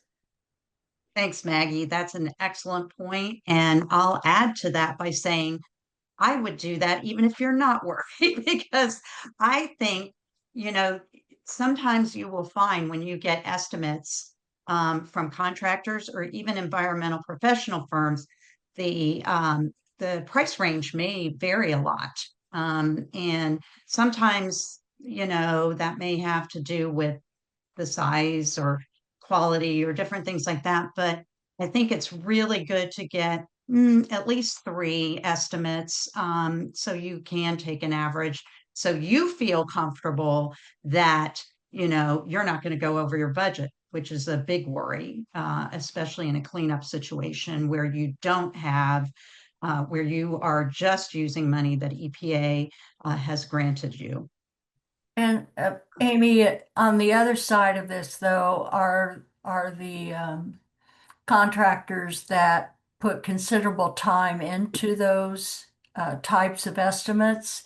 So I think, yeah, if you could get 1 or 2, that's great. I really do look to the state a lot of times on what do you think of these price points here? Do you have any ideas? Because so many of the states have cleanup programs, right? So they have a lot of times a good handle on what those tasks are going to cost. So it's just another check and balance. Yeah, that's good. That's good. Thanks, Beth. And I think, you know, keeping all those things in mind are really good. Again, this is, you know, again, this is such an important number when it gets down to, you know, finalizing your budget, because you don't want to have to deal with any big cleanup overruns. At least the ones, you know, that are anticipated, not I dug into this and found 18 barrels of hazardous waste. So the deficiency, so you're going to be evaluated, you know, your task activities on being eligible, as I've mentioned before, specific and appropriate to the goals of the proposed project. Okay, so again, detail, specificity matters. Poor description of tasks and milestones are some of the things that people see in these debriefings, or in the debriefings from EPA if they haven't received a grant. They need more detail on contractual tasks. You know, you need to kind of list out every major thing that the contractor is going to be doing. And that may include permits and other things that they may require from the state environmental agency. Another reason, I guess, looking back to what Beth said, why it's good to talk to the state, because they're going to know what permits you need and you won't worry about leaving them out. Too many tasks, limited to 4 if possible. As you can see, this requires a lot of detail, a lot of thought. You just don't want to, you know, you want to make sure that you've got some set in stone tasks that you're doing. We've described some examples here, and not break them down into way too many tasks where you're, you know, taking up too much of your valuable 10-page or 12-page space and describing this. Things to do now. Oops, sorry, I went way ahead. Must have had my hand on that. Back there. Okay, identify your tasks and plan the details, adjust as you go. So now is the time.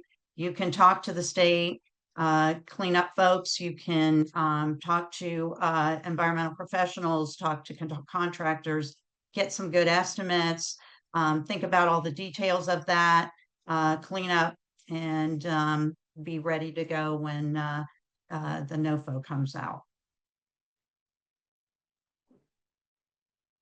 Okay, description of tasks, activities, outputs, and anticipated project schedule. And Here, discuss the anticipated schedule and timing for EPA funded activities. So in your anticipated project schedule, you are going to want to be specific, as I mentioned. You are finalizing your RFP, putting together your RFP, RFQ, putting it out and selecting an environmental professional the first quarter. The second quarter, the environmental professional is going to, work with you to get access to the sites that you're assessing. Or maybe they're putting together their QAPs or their sampling plans and HASPs to do that. So make sure that these things are in a stepwise process that makes sense based on what is required for cleanup or an assessment or a multi-purpose cleanup and assessment. Also, the other thing I've seen is where folks will say, well, we'll be reporting in quarter 2. No, you're going to be reporting probably in quarter 1, at least by quarter 2, and you're going to be reporting through the life of the grant. So make sure that you put reporting till the end of the grant period. Or in some cases, things may be beyond, especially if you're talking about outcomes. So here's the deficiencies, as I mentioned before. Be specific, don't be vague, not clearly indicating that some tasks, such as reporting, as I mentioned, would occur throughout the grant period. The schedule of tasks isn't logical. Don't say the RFQ is going to go out while assessments are already being conducted. You need your environmental consultant or a professional before you start any of those assessment or cleanup tasks. Make sure that you also indicate in quarters or in logical order, when you need to get your QAP and SAP and HASPs approved. So that's all very important when you're putting together the anticipated schedule. So things to do now, research how long activities take. Maybe you want to check in with a community in your state, county, whatever, that has received EPA grants for information. If you're not aware of any, give us a call, talk to us at TAB. We can take a look. Also, like I said, this is before the NOFO came out. EPA regional reps, regional contacts may have some thoughts on that as well. So you can talk to them about what this actually, takes time-wise. They've been through it. They know what what they've had to do. So environmental professionals that work with grants, like Belinda, though I'm not going to point her out.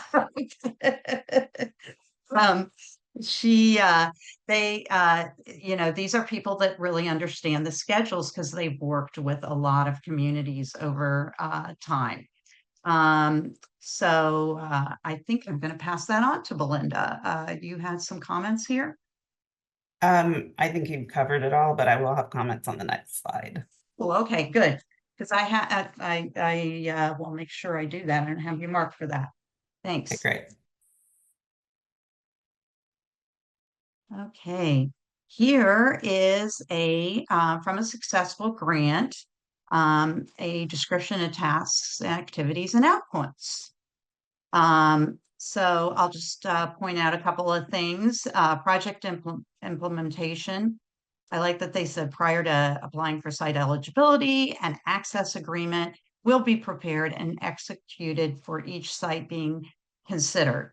And I would say that that's a lot of certainty, because sometimes you'll have somebody that is like, nope, we're not going to do it, an owner or whatever. But that is one thing that you really should think about with assessment grants doing as soon as possible. Certainly in, one of the first quarters and stuff before you are actually, selecting your environmental professional. And here I was talking about QAPs and SAPs and things like that. In the red line, the environmental professional will prepare a QAP, Quality Assurance Project Plan, and annual updates, as well as sampling and analysis plans and health and safety plans for the sites that you'll be assessing for EPA approval. Those need to be approved by EPA. So you want to make sure that that all gets done before you start your assessments. And certainly that you have that in order when you're talking about what is going to be done and under your project implementation as well as your schedule. So again, under the schedule, they talk about getting access, eligibility determinations, making sure all these sites are eligible, that they're selecting for assessment. And they're going to have that done by the second quarter. And then they talk about, beginning the phase ones in the second quarter, once they have all that done. And then they talk about all phase one ESAs completed by the end of the 15th quarter. So they're very specific on what quarters they're going to be doing these things based on, knowledge of schedules. Maybe they've had a grant before, they're talking to other successful applicants that have managed a grant, or talking to other experts and folks with knowledge about that. Again, task activity lead, you want to make sure that the applicant, as well as the environmental professional, or if it's anyone else, is mentioned. You always want to make sure that applicant is mentioned. And their outputs, they're very specific about the number of phase ones, and, hazmat assessments, and so on and so forth. So I'll pass this on to Belinda. Thank you. I just wanted to point out that this is a great place to use your acronyms. As you see on the slide, QEP, Qualified Environmental Professional. When you start providing all of the details that EPA is requesting, the space fills up quickly. So looking for ways to conserve space and use your abbreviations when possible. But make sure you use well-known abbreviations. You don't want to use anything wonky that's going to confuse the EPA reviewer. But again, a great way to save space, because it is a lot of detail and a lot of information that you want to include. Kate, your hand was up a few minutes ago. Do you want to jump in on something? Just wanted to note to Amy that there was a question in the chat asking why some of the text was red on this slide. But Leslie answered it. Oh, I'm sorry. Yeah, I did say red line, but it is red. And that's just things I want to highlight because they're kind of good examples of the like first sentence, talking about having site eligibility determined in an access agreement before you obviously get started on the environmental professional getting anything done with respect to the phase one or phase two. In outputs, I'm just focusing on that they put the numbers. So don't be vague, put numbers in there. Things can be adjusted, obviously, but nobody knows for sure you'll get this done or that exact many, but you want to plan for how many you're going to do of phase ones, phase twos, so on and so forth. And regarding what Belinda said, I just wanted to probably direct this question toward Tori. I would think that if it's an EPA acronym like QAP and SAP and those sorts of things, QEPs, that it's probably okay to put that in there. But if it's something that's outside of EPA, you're going to want them to state that first and put the abbreviation next to it. Yeah, I think that's good advice. If it's like a general EPA term, then absolutely feel free to use an acronym for it. I will say that a lot of the times when we're reviewing, I'll review for other regions. So don't use things that are like too state specific. That somebody maybe not in Colorado or not in Iowa wouldn't know. But otherwise, yeah, general acronyms are fine. Yeah. So federal acronyms that you're all aware of, but not state. So keep that in mind. Those are the sort of things, actually, I'll put a plug in for our grant reviews through tab. Those are the kind of things that I know I look for, and I'm sure other reviewers do too. It's like, hey, you were using this acronym. It's not a standard one that everybody knows from Fed EPA. You better write it out. So first. Okay. So we're going to talk about cost estimates. Describe how cost estimates for each task were developed per budget category, and present cost per unit, like somebody's salary, $50. A lot of times I'll see or so around $50, $60 for the applicant salary, average salary times X number of hours to do these community meetings. So you want to make sure that you include things like that.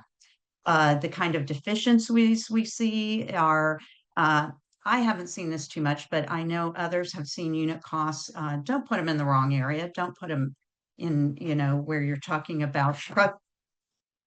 Oh, sorry about that quacking, but I'm getting short on time. So don't put them under project implementation. You do need to break down your cost per unit. Include details on how costs are developed. Personnel costs based on average of all county personnel working on the task. That's a question I do have for you, Tori, because I know in the past, a lot of times those things were footnoted. Like this is our average salary, or this is the average cost of a phase one. I don't see that as much anymore. And I'm not sure, what EPA wants to see there. So I don't know if you want to talk a little bit about that. Can you repeat the first part of that question? I'm sorry, I missed a little bit. Oh, early on, I remember it was very important to talk about how much a task costs. So, what this, like, if you have a salary of, say, the applicant, you might put in that it's the average of all the people that will be working on this grant, the grantee, that sort of thing. And I haven't seen that as much recently in some of the successful documents. Yeah, I agree. I don't think I see an average as much. I usually see like a percent of one person's salary or a couple people's salary, but not like a general average. Okay. But I think that's up to your discretion. So. Okay. Thanks.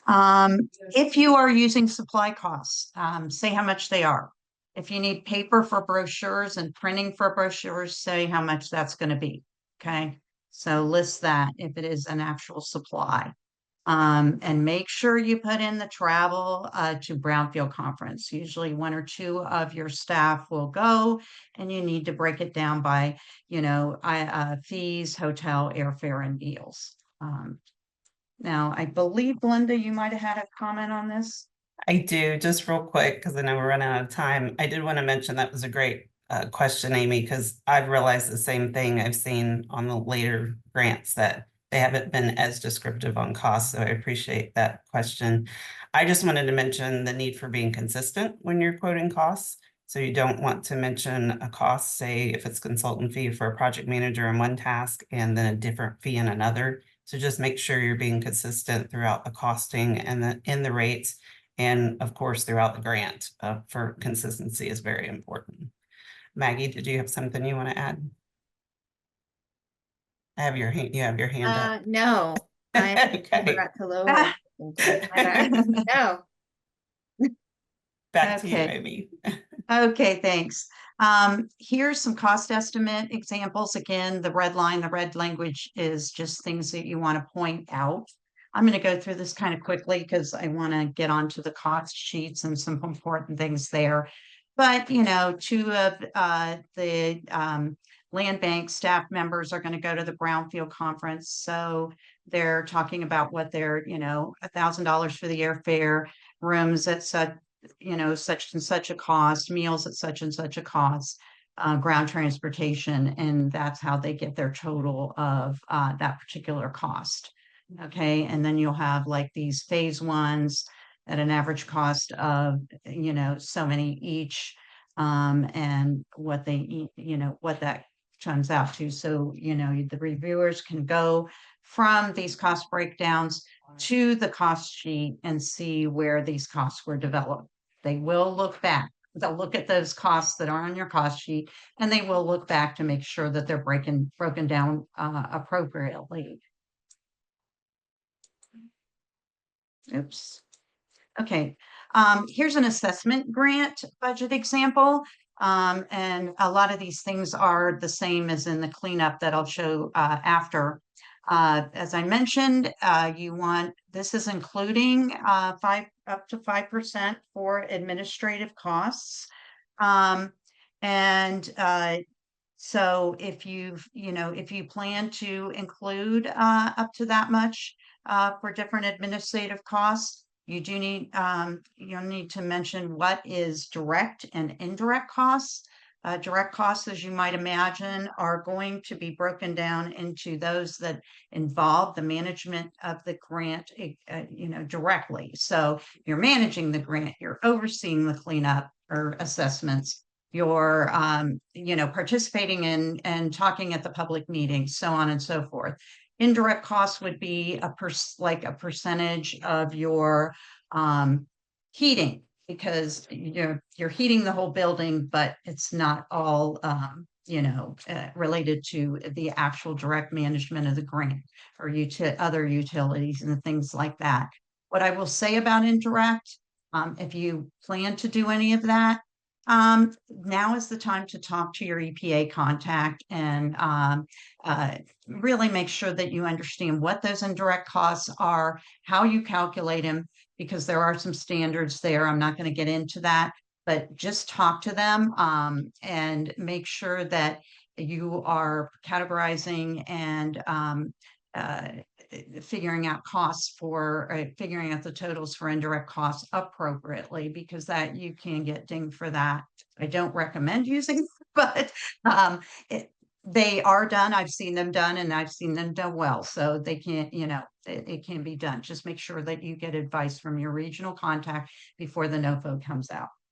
SF 424, SF 424A, these are standardized forms. When the NOFO comes out, or at least in past NOFOs, you will fill out these forms. There's a number of things you put in them, like a very brief summary of the grant and other things like that, but you will also discuss your budget.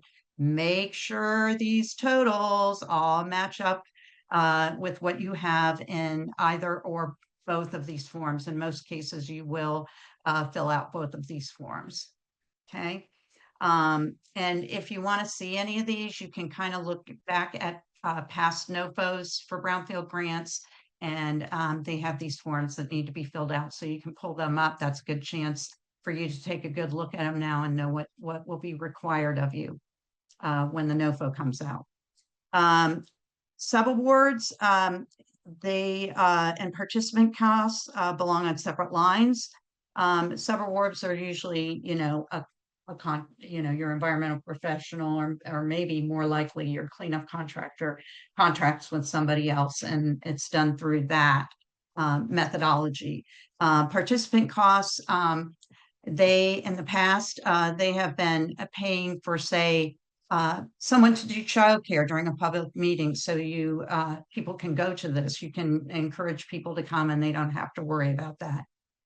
Maybe someone that can actually does a really good job of talking to a particular community about a particular situation. That might be a participant type cost that you would put in your grant. And I think we already talked about the administrative costs being in administration and indirect costs.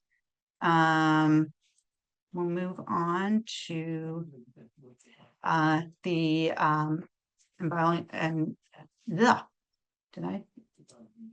think I missed one. Wait a minute, sorry. Budget example. Okay, this is the cleanup. Come on. does not want to go to the cleanup. Sorry about that. This is pretty much the same. There isn't a whole lot of difference in what's being pointed out here. Other than construction, if 50% or more of estimated construction costs are for construction, then the entire cost of the contract belongs under the construction budget line. So all the costs that are involved in the cleanup will go under the construction budget line. Construction costs, in the past, I know I've seen them in past grant guidance, including the FY25. They list out examples of what would be considered a construction cost, and then you can take a look at that and make that determination. Any questions about that ahead of time? Probably your EPA regional contact for brownfield grants would be a very good person to talk to. Amy, we have a question about whether food is an eligible participant support cost. It's a good question. Do you know, Kate? I believe the answer is yes. Maggie's unmuting though.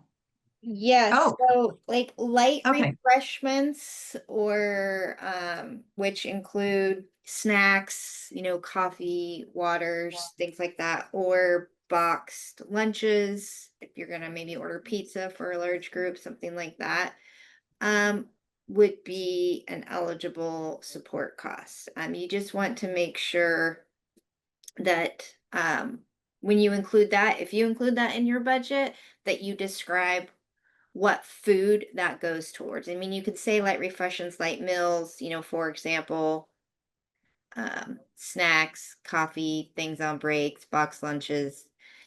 Be descriptive in that. But yes, it is eligible. But you know, no steak dinners, no 5-star restaurants, nothing like that, and definitely not associated with anything or any event where alcohol might be served. Yeah, definitely no alcohol. I remember that. But thank you, Maggie. I couldn't remember if it was still eligible or not, so I appreciate that information. So plan to measure and evaluate progress. Don't forget that you're going through acres. Mention that you're going to report through acres. One of the big ones or two of the big ones, what are you going to do to make sure that you stay on schedule? How are you keeping track of your schedule? Spreadsheets are often mentioned. Definitely mention that if that's what you use. There are other project management tools, apps out there. Mention that if you're going to use that. I think that's a good thing to mention. And also very important, if you get behind schedule, make sure that you include what you plan to do. Maybe you're meeting with the contractor and the other folks that are working on the grant on your staff and you know, coming up with a plan to deal with the issue.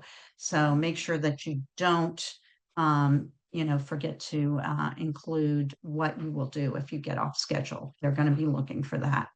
And sometimes people get, usually outcomes and outputs are pretty clearly defined throughout the grant application guidelines. And make sure that you know the difference between the two and put those down there appropriately. And here's my last one. And this is just measuring environmental results, language from a successful grant. They're going to use the acre system to develop their quarterly reports.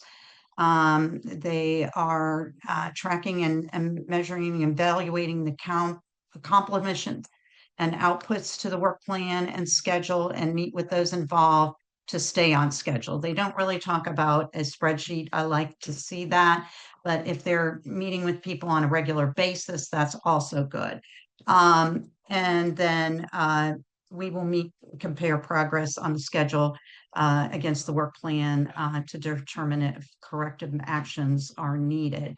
And just to give you some examples, since I don't have them in the red line, outcomes are things like jobs created, new businesses that have moved in, new funds that have been leveraged, as opposed to, you know, outputs like what would be in your output of your task and descriptions, such as acres reports, financial reports, so on and so forth. So I have my apologies to Kate because I'm going over and I know there were a lot of questions. Anyway, I'm going to move on quickly to Kate. Uh, hey, so actually, it's Leslie Etzel here presenting for this section. So I'm gonna kind of go I'm through. sorry. You're fine, no worries. I'm gonna I'm go losing through it. kind of quickly just for time, but I will say if you get to this section of the grant, don't go through it quickly like I'm doing right now. This section kind of gets overlooked a lot. And it's, you know, very important. This section is just kind of the section that's going to demonstrate to EPA that you and your team have the capacity, the experience to manage and implement this grant and use all of the funds. Think of it basically as a resume, and you know, really highlight your team, their experience, and basically why you deserve to get this grant and why the funds will get used in a meaningful way. Okay, so basically, you know, you're just demonstrating, as I said, you know, you have the capacity and experience to um, implement this grant. So I'm going to go to the next slide. Um, I'm going to show you a few examples in a minute of kind of what to write and sort of that resume, what it should look like. But then you're also going to have a section where, you know, you're going to acquire your additional resources, like say you're going to hire a QEP. You basically need to describe your procurement process for getting, you know, additional experience and resources. It must be an open competition and comply with all federal procurement regulations. And then at least, you know, we'll see what the NOFO says, but basically you need to describe your efforts to promote strong labor practices, hiring local folks, or link members of the community to potential employment opportunities in the brownfield assessment, cleanup, and redevelopment of this project in a meaningful and equitable way. Okay.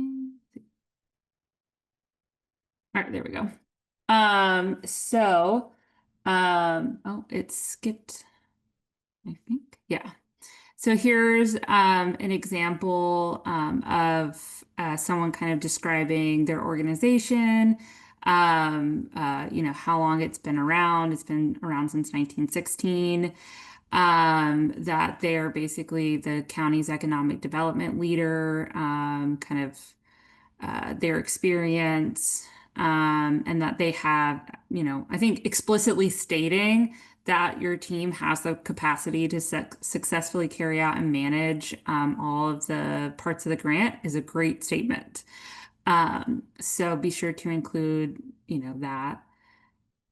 And then another just example. So here we're describing the individual people who are going to be working on the grant. So here is an example, Tim Robertson.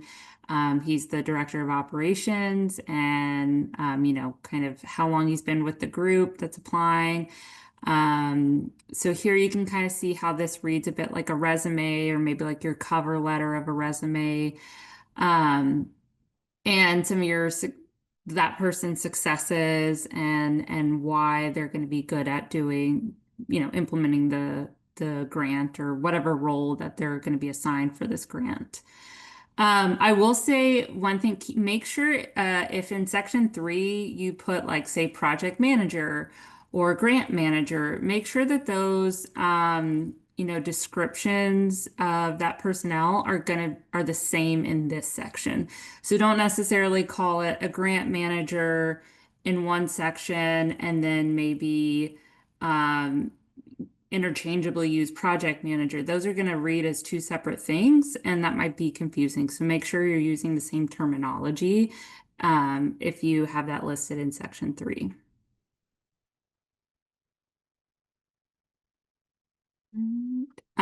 Okay, so here for the acquiring additional resources, promoting strong labor practices. This example talks about, they recruit minority and what someone jump in real quick and remind me what maybe Weeby stands for again?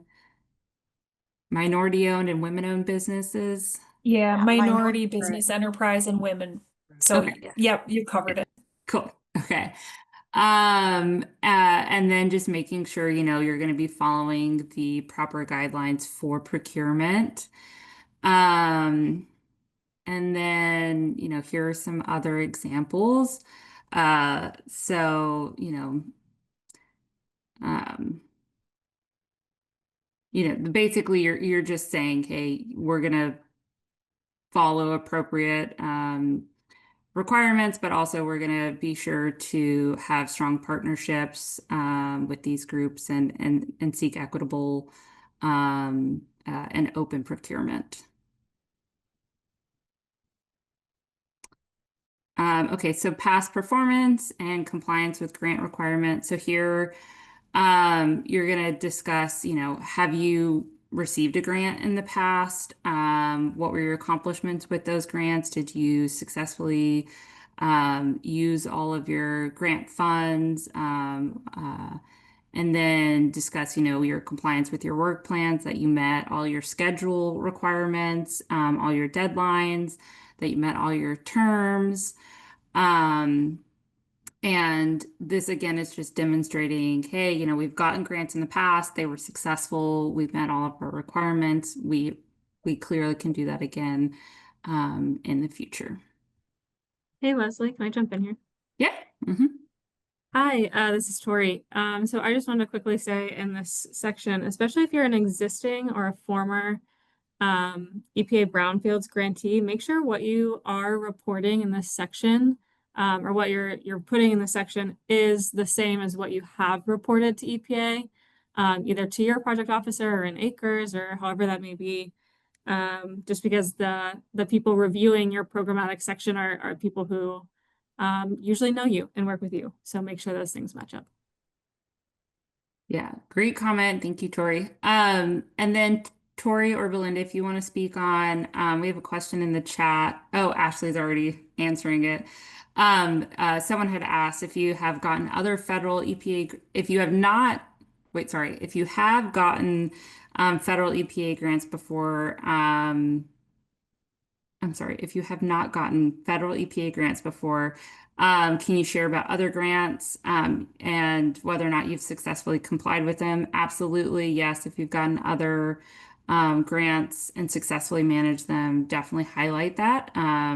Especially if you're a first-time grantee, you want to still draw on some sort of experience. So that's a great thing to include.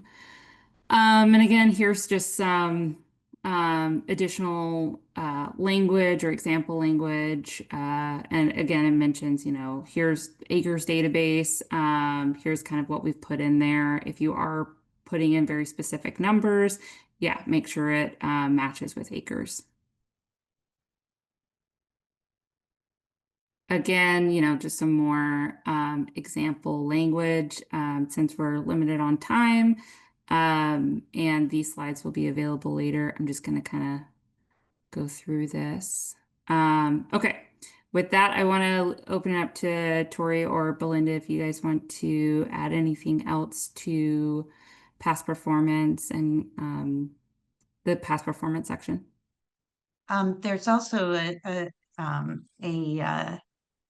comment from Marie from IU Environmental. Should we share about federal grants that were awarded but were terminated before the work plan could be completed? So I'm not sure.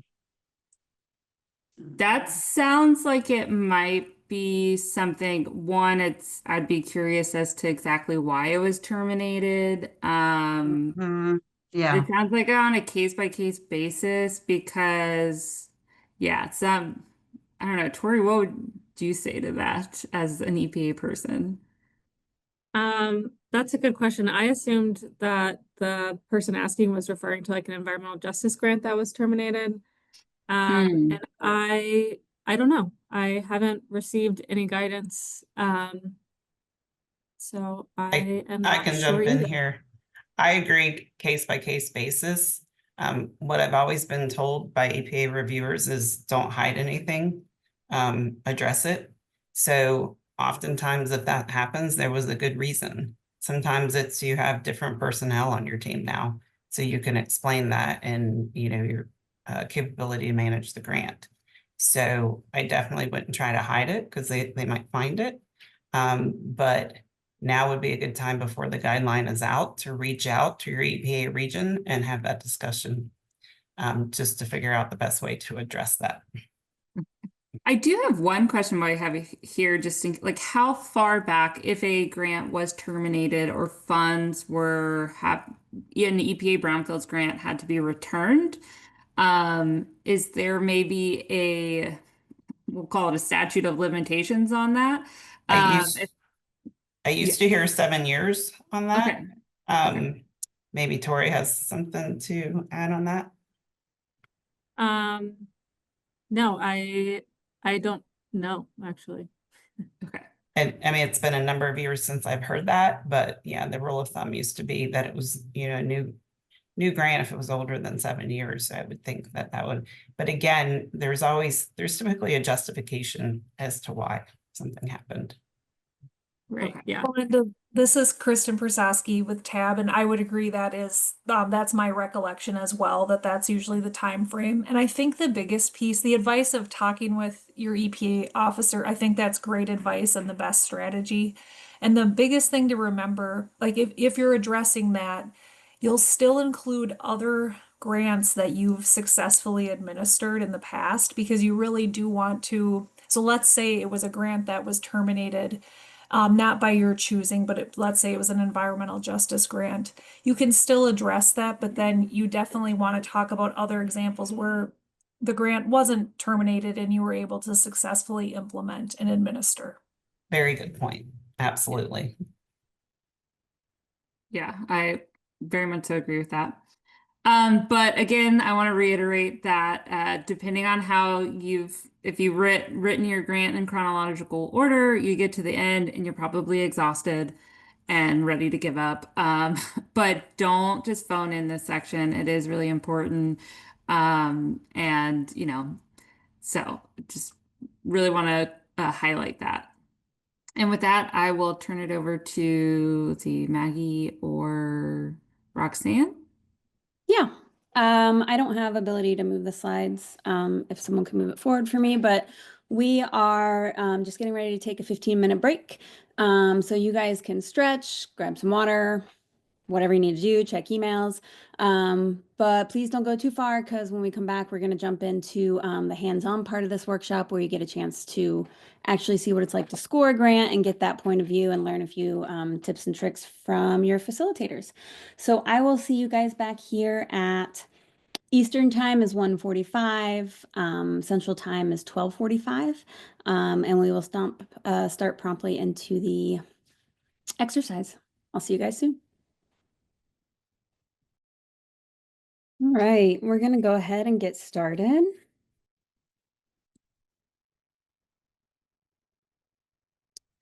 I'm going to walk you guys through what's about to happen. Each of you is going to be assigned to a working group. Hannah is going to send you into a breakout room, and you'll be joined by a facilitator who will keep things moving and make sure we stay on time. So here's your task. You're going to review Section 3 of the narrative and ranking criteria from a real grant proposal that was successful in getting funded. So you can think of this as like a practice round and stepping into the shoes of a grant reviewer that is going to be viewing your grant when you start writing them. You'll have a little less than an hour for this exercise. I suggest you break it up like this, where you spend about 10 to 15 minutes reading through the section on your own. If you haven't had a chance to already, you can make notes about what stands out to you, use the guidelines that we have in our tools for scoring. And then after that, you'll come together as a group, talk it through, compare your impressions, and decide on a score. One important thing is you will need to choose a group lead for your groups. That person will be responsible for sharing your results when we all come back together. But don't worry, you're not on your own. The facilitator will guide that process. And our report back will be very short. So no pressure. As you're reviewing, I want you to really pay attention to how well the applicant ties their story together. Does the narrative flow? Do the pieces connect clearly? Do they connect the needs, the plans, the outcomes, the benefits, or does it feel really choppy, like they're answering questions one by one? That flow is what often separates a solid application from a winning one when the reviewer is reading it. When you come back for the report out, you'll just have a few minutes, like I mentioned. You'll share your consensus score, and then you'll have the opportunity to give us a quick sentence on why you scored it that way, highlight a strength of the application, or point out an area that could be improved if you choose.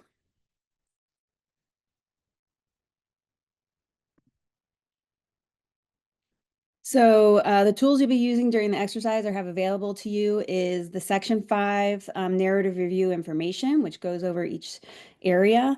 You can think of this as like a playbook. It's the primary tool you use to walk through the ranking criteria, and it breaks things down so you can evaluate the proposal the way the reviewers would. And then the second tool is Section 4 of the guidelines. This is the actual grant guideline language with the scoring tools or the scoring points assigned to it. And you can use this to decide if it has all the actual components that are getting a score from it. You will have there are two grant options. For those of you who selected that you'll be doing a cleanup grant, you will be reading a cleanup application from Fountain, Colorado. And for those of you doing the assessment grant, we'll be using the same grant as we used yesterday if you were here, from Manitowoc, Wisconsin. And these grant proposals were submitted and accepted, and they were very successful. So by reviewing them, you'll see how the applicants told their story, what the structure of their narrative was, and how they met those guidelines. If anyone needs the tools and does not currently have them, the facilitators do have them, and they can pop that in the chat when you guys get into your group. So just as you're reviewing things, just a few things for you guys to keep in mind. First, the narrative should be clear and concise so reviewers don't have time to dig for any meaning. So strong proposals usually get straight to the point while still covering everything that's required. Second, every single ranking criterion and sub-criterion must be addressed. You cannot leave a blank section. It's leaving points on the table and you won't get scored for it. So make sure that they did that. As you read, ask yourself, did the applicant provide enough detail for me to actually evaluate the merits of their proposal? Vague statements aren't really enough. The EPA is looking for specifics, data, and evidence. That means citing census data or other sources with percentages and percentiles, like we mentioned before. You want to check to make sure they responded to all the information requested in each criterion. The EPA provides sample format tables in the guidelines, so you don't have to use those tables, but they do provide all the same information, so it's really helpful. And finally, you want to look for consistency. And this is a big one. A great proposal tells seamless story from start to finish.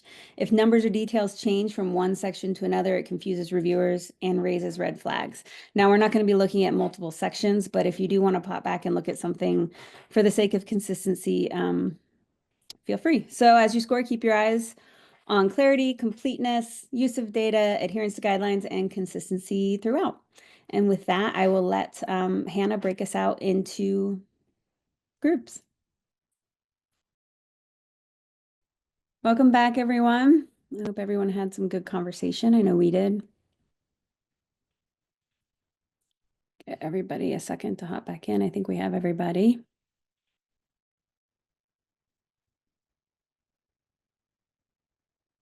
So we're going to go through, not every group has to report out, but I would love to hear, at least after the first few, if you guys have any differences or things you want to add or want to agree on something. We're going to be having you guys use the group scores and what your consensus was on those areas, and if you found criteria that they could have done better on and what that looked like. And we had two cleanup groups. So if you guys are available to start with that, I might do that. Maggie, did you have somebody who could report out from your group? Yeah, Addie with Arkansas DEQ was voluntold to report think- out. I So- think you left the room before Leanne raised her hand and said she Oh. wanted to. Okay, Leanne's gonna report But out. I'm happy to. Awesome. Great. I'm happy to if I need to. But yes, we do have someone that's going to report out. I will share my screen with our talking points and notes.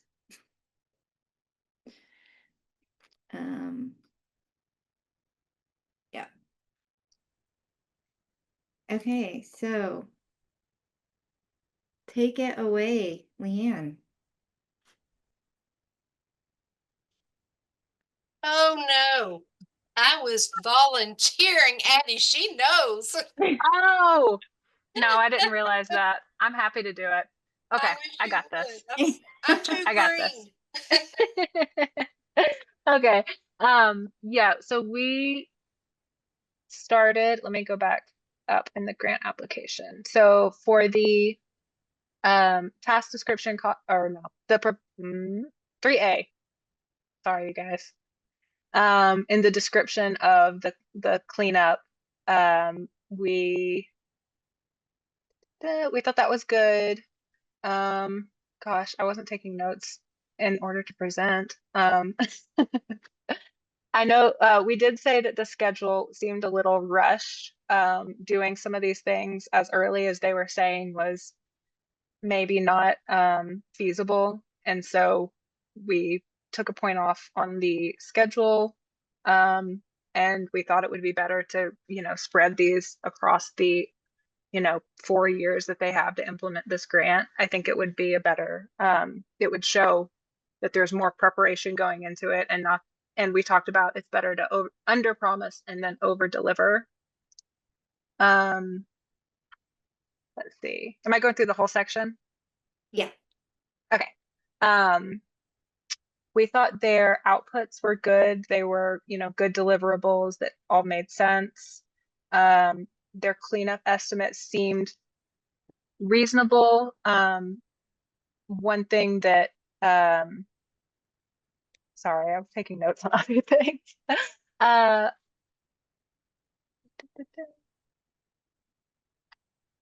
I can't remember what we said about this section. There was something we took off points for.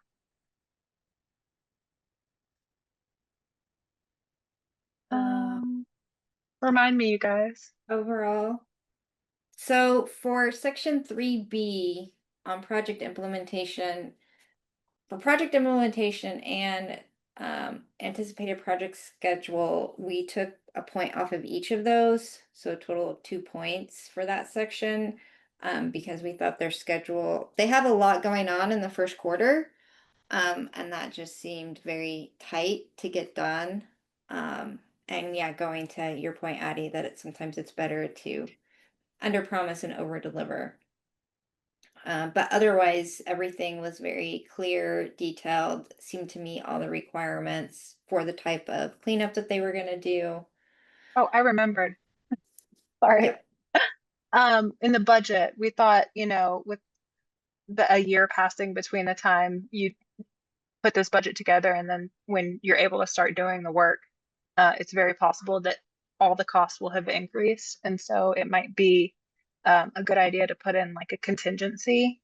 And we had talked about like 10% would probably be reasonable, just because, you never know how much costs are going to go up over that time period. Great. All right. Does anybody else from our group have anything they want to add on?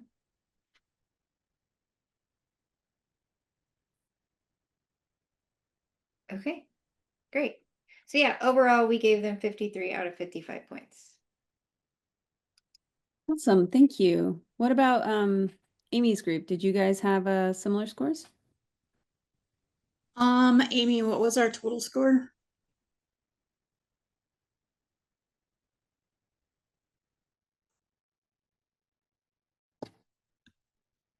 This is Holly. I was just checking. I don't have the total score. Oh, 53. This is Holly, so I'm our reporter.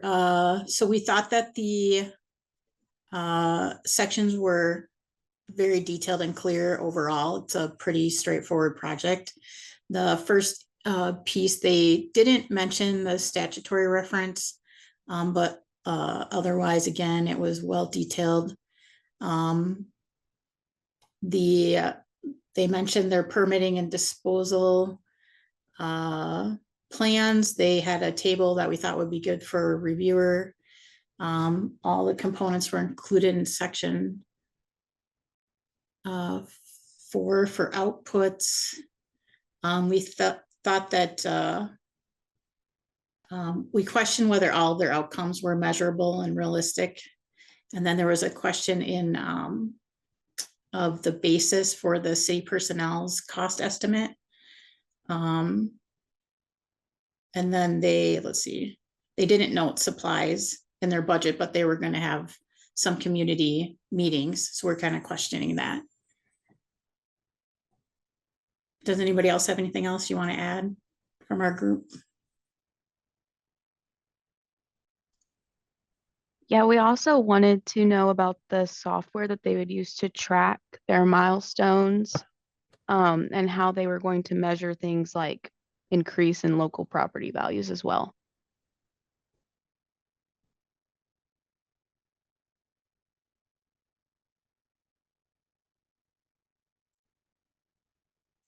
Awesome. Well, it looks like you guys scored very similarly, even though you noticed different things.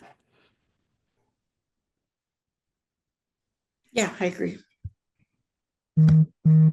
What about some of our assessment groups? Does anyone like to report out on what they scored for the assessment groups? Hey everyone, I guess I'll go for our group first. We thought they did an excellent job and we awarded them a lot of points. The first one, we gave them the 25 out of 25. On the project implementation, we thought they did an excellent job. As I stated, that we believe they put 10 gallons of information in a 5-gallon hat. So that's why we thought it was very well done there. The project schedule, we thought they did a really good job of defining dates, quarter X and year Y, giving you a spotlight of we expect to have this done during this quarter. It wasn't so specific that they had to, it would tie their hands, gave them a little bit of flexibility, but they had milestones to keep and it was laid out well. The task we thought were clearly laid out with deliverables and controls were well specified. Thought that was good. And the outputs, again, it was very specific, detailed. They do the numbers of what they were going to give out, how they were going to give it out, and defined terms. Stuff that was really well done. 25 out of 25 on that. On the cost estimates, we gave them 14 out of 15. We liked how they did their bolding of the numbers, made it a little bit more readable, easier for the reviewer. The numbers matched. One thing they could have been a little clearer while we took 1 point deduction is they made us do a little bit of the math for them. They could have laid out specifically. They had one there, they had 7,200, I think, or something like that. And they basically would made you go in there and do the math of where that came from. So we asked maybe they would have done the math for us or showed them where they got their number, their overall totals a little easier. That's why we took off 1 point there. In the past performance, the plans, we gave them 4 out of 5.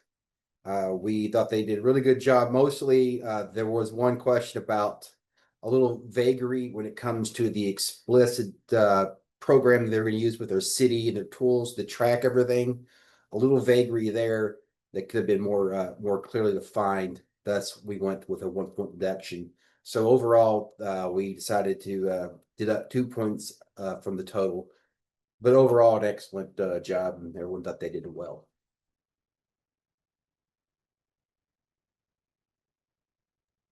So that was 43 points total. Awesome. Do we have another group who wants to share theirs? Sure, I'll go. no one else wants to. All right, so we were really similar. We gave them, I think 42 out of 45.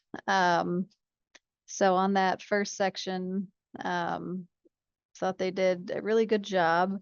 I wish that they had mentioned something about the health department, because that was mentioned like explicitly in the guidelines, and they could have either said like, and the health department will come to our meetings occasionally if people request. But it was just kind of left out. Jacob brought up that he would have liked them to more explicitly lay out how they were leveraging resources, like from the city in 3AI. One person commented they'd like to know like the structure of the personnel like hierarchy, because like they listed all these people, but you didn't really know who was reporting to who and what was going on. On their timelines, we had kind of the same comments that other people had, like maybe they might be a little too tight. For 3B, cost estimates. Okay, so 3A, we gave them 24 out of 25. B, we gave them 14 out of 15. I mean, I was a little suspicious of some of the prices here just because they seem really low. So if I were an EPA person from like DC, I probably would have wanted to just have a little blurb about why, like what's going into that phase 2 and why does it only cost $27,000. But otherwise, that table or that area looked good. Liked that they bolded things so we could read them. We did have a question for the group that if you aren't using a category in your budget, should you put a 0 or should you cut it out? I don't remember if we came to a conclusion on that. And for 3C, we gave them 4 out of 5 points, just because we had similar notes. We wanted to know exactly like what software are they using to track? Is it spreadsheets? Is it Microsoft Planner or Project or what? And another person in our group wanted to know what specific units they were looking at to measure housing improvements. So all in all, I mean, it's a great application, and we were just being as picky as we could. But they got a 42 out of 45. Thank you, Madeline. What was the question that you had? It was on that budget table in 3B. I think somebody pointed out that it was missing either some columns or some rows from like the template. I wasn't the one who asked this. Is the person in my group who asked Yeah, that? that was Are you me. still here? Okay. Yep. So I noticed that we didn't use all of the rows, or Manitowoc didn't use all of the rows that were laid out in the sample template. So I wasn't sure if those rows or budget categories aren't being used, if they should indicate 0 to show they're not being used as opposed to being forgotten or overlooked. I think because it's a template, you don't need to include it, but if somebody else knows differently, just let me know if I'm wrong. Because it's not a requirement to have it.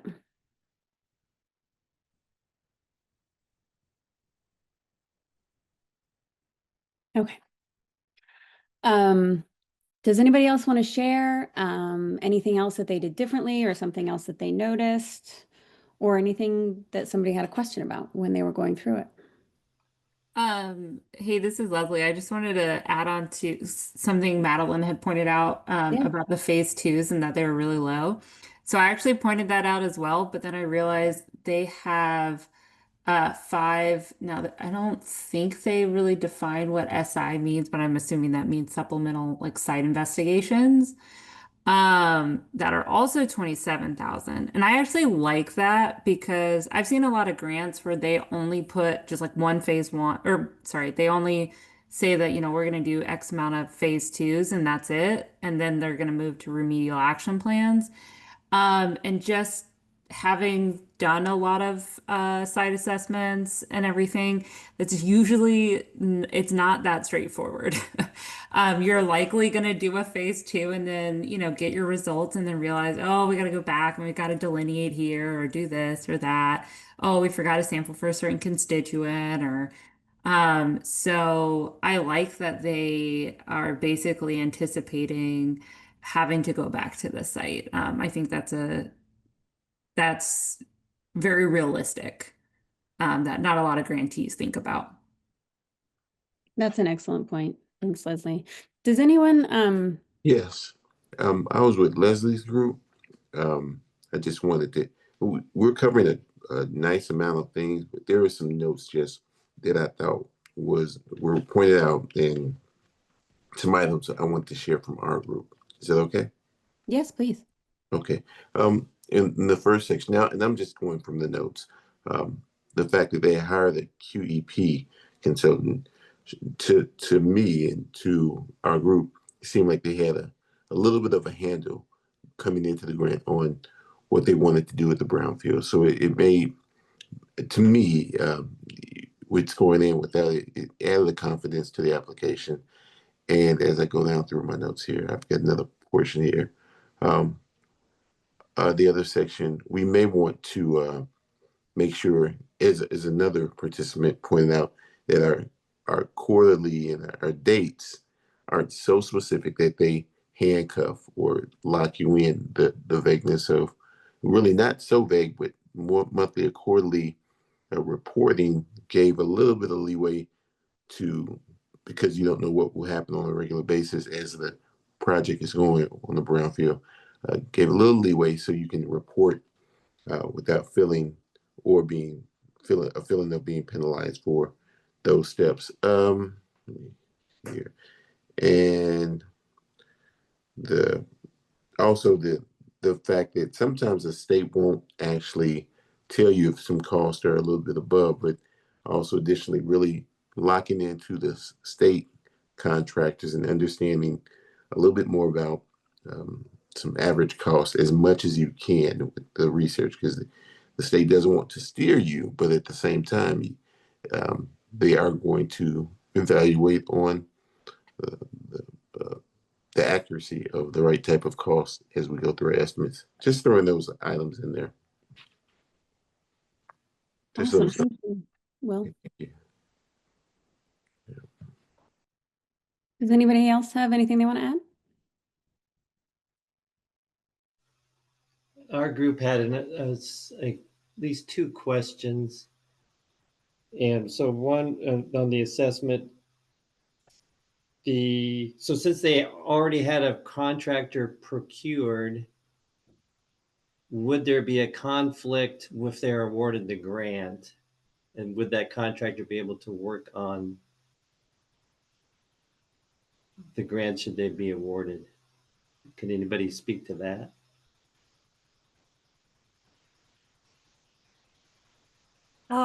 This is Kristen Prasosky from KSU Tab. I don't know the specific instance for this one, but it's possible that they may have gone through the dual procurement process, which is where you're doing a competitive request for proposal process prior to submitting the grant. And so in this case, they may have done that.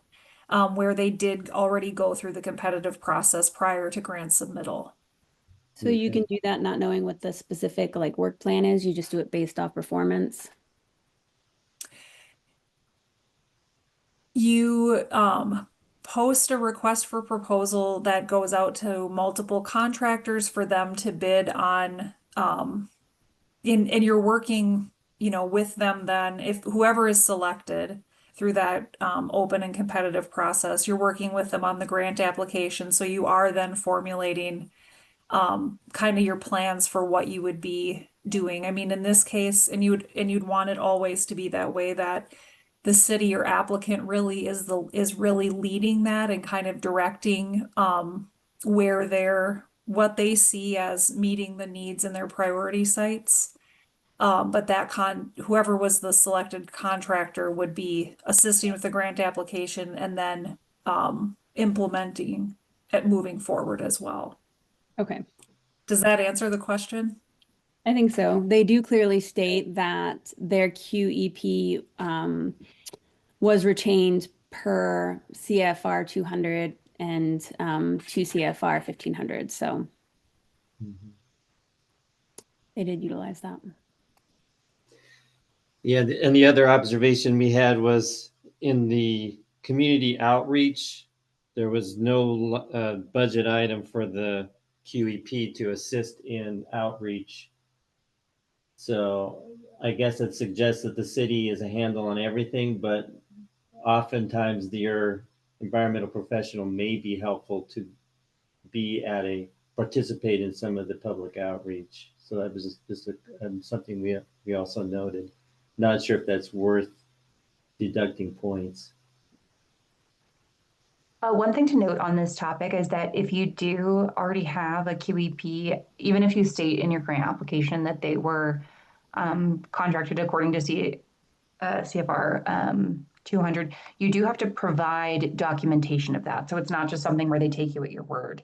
So that's just a general FYI to folks. Dan, I would not, I don't know if I take a point off or no in regards to your question, but I can tell you that would definitely be something I would comment on if I reviewed someone's, when I'm doing tab reviews of grants, because, it really may, that question won't come up in a reviewer's head. I mean, it could result in lost points.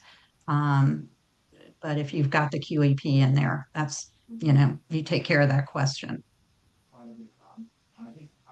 Okay, thank you. Great conversation, guys. For the sake of time, I'm going to have us move on to the last part of our day, which is tying all of this together and writing a successful proposal. Amy? Thanks, Roxanne. And yes, I will not go beyond the timelines. We'll get you out of here all on time. And I thought that you guys are really good grant reviewers. You didn't miss a thing, if you ask me.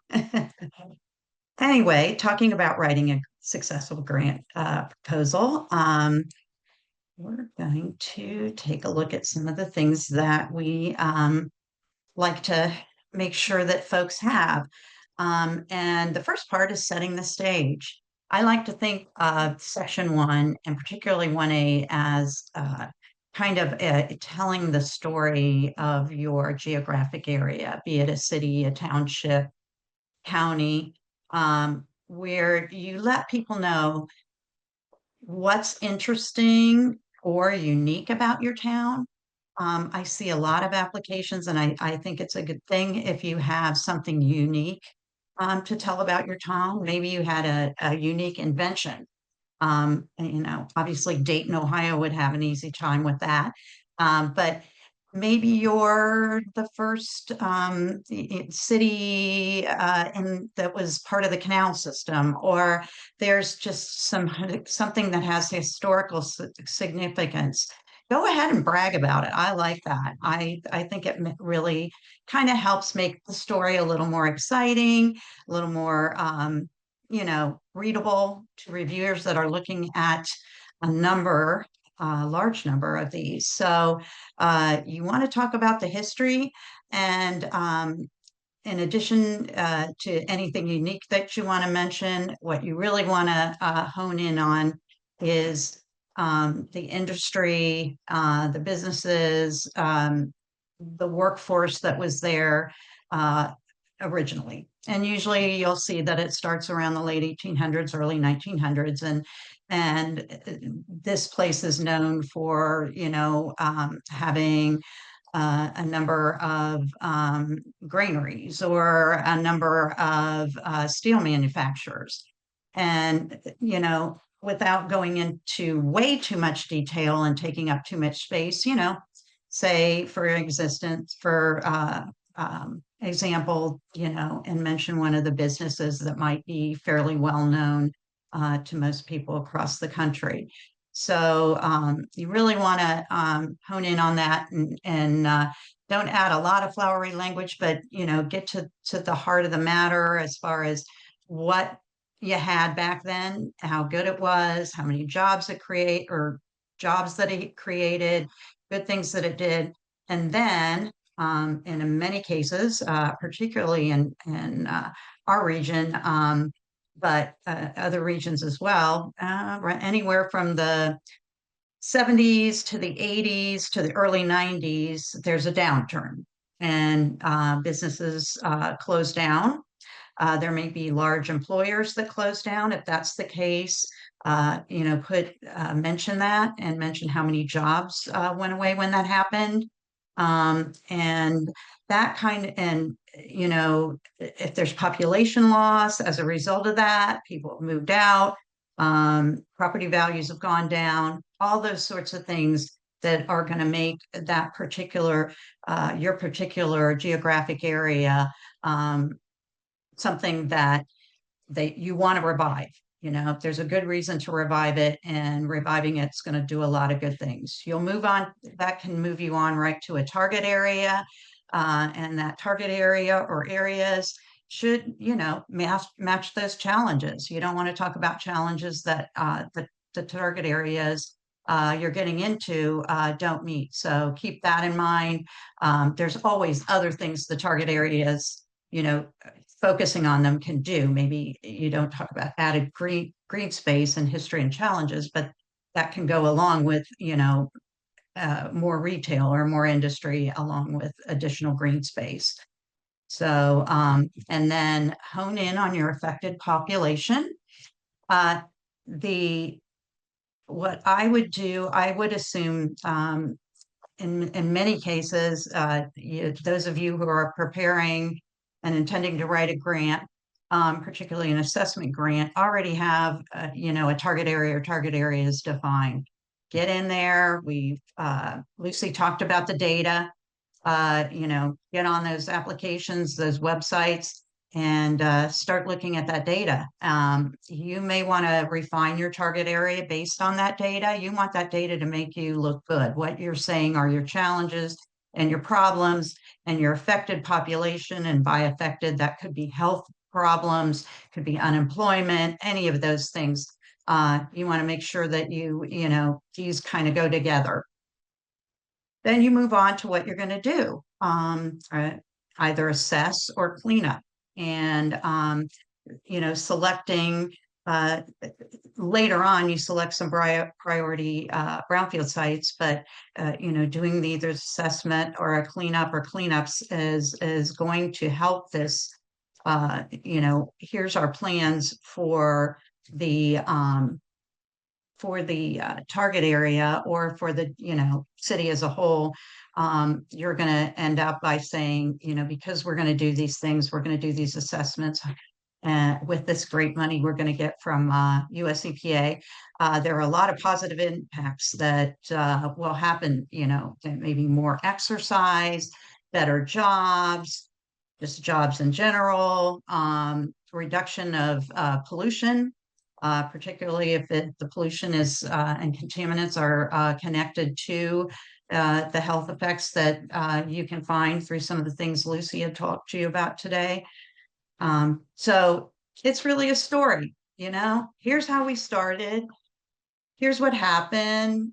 Here's, look at all this group that really, they're having a really rough time. This is not good. And they're in this area. This is what we're going to do if we get money from US EPA. And look at all the wonderful things that can happen to our geographic area and target area as a result of it. So make it a story, make it in, something somebody wants to read and is interested in and makes sense. And here's oops, having a little trouble with these. Okay, stay there. This does not. Okay, here's an example. So a community, and here's their little unique thing, having the first major shipping port in the state. Starting in the early 1900s, they talk about the steel industry and shipbuilding business grew and thrived there. And I'll probably talk how that can, fits into the shipping port. Obviously, these are, little blurbs, not the whole thing. And then, starting in the 80s, steel industry tanked. We had job loss and and failed industry, failed industrial legacy as a result, and poverty rates went up. And you talk about the health and environmental impact from the poor economy, the high unemployment, the poverty, and the contamination. So any types of, downturns as a result of this. People are jobless. Their health probably isn't good because they can't eat well. Contaminants are still around. This is causing asthma problems, and it's shown in this statistic that so those kind of things that you'll want to bring out. And then they go on to you go on to the priority brownfield site, and that's an abandoned manufacturing site that they want to turn into finally a business incubator. So it will bring in hopefully a rise in the economy, maybe additional jobs, and as a result of cleanup, as this all comes to fruition, it will help the health and welfare of the residents.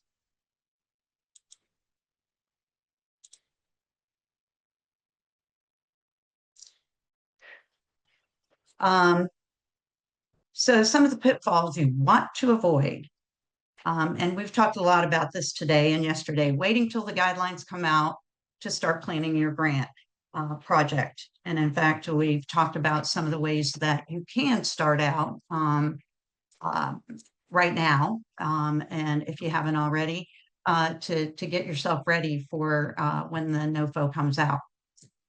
Selecting too many target areas. You'll know as you go through the guidelines there, it's not just in section 1, but section 2 and throughout the guidelines where they ask about the target areas. If you pick 5 target areas, you're going to have to come up with data, come up with language that addresses all the things they ask. So yeah, that's just kind of a given that you're going to go over your 10 or 12 pages. So you want to make sure that three is probably the most, otherwise it just gets too confusing for the reviewer as well. Same sort of thing with too many priority brownfield sites. Even though you don't have to discuss them as much throughout the length of the grant, you still do have to bring things up and discussing all the details they want about the priority brownfield sites, such as, what are the contaminants? What was this originally? Is it abandoned or underutilized? Again, it's just going to take up a lot of space. And you also have that ability through the next question in that section 1, to talk about, how you're going to identify additional sites. So even if you're thinking, oh, I really want to add these 2 onto the 3 I have, I would, if they're meeting the criteria and you're identifying additional sites, you're probably going to address them. So just keep it to a couple, maybe 3, whatever is required or whatever you feel is appropriate. Using a priority project where assessment or cleanup doesn't address the impacted populations and health statistics. So, don't pick a priority, a brownfield site that isn't addressing, maybe you're going after health issues. You want to make sure if it's asthma, or maybe it's, that it's targeted at a site that aggravates asthma, or, if it's an asbestos site, maybe there's some cancer issues, mesothelioma, other issues that asbestos causes. So you got to make sure that they relate to what you're getting at.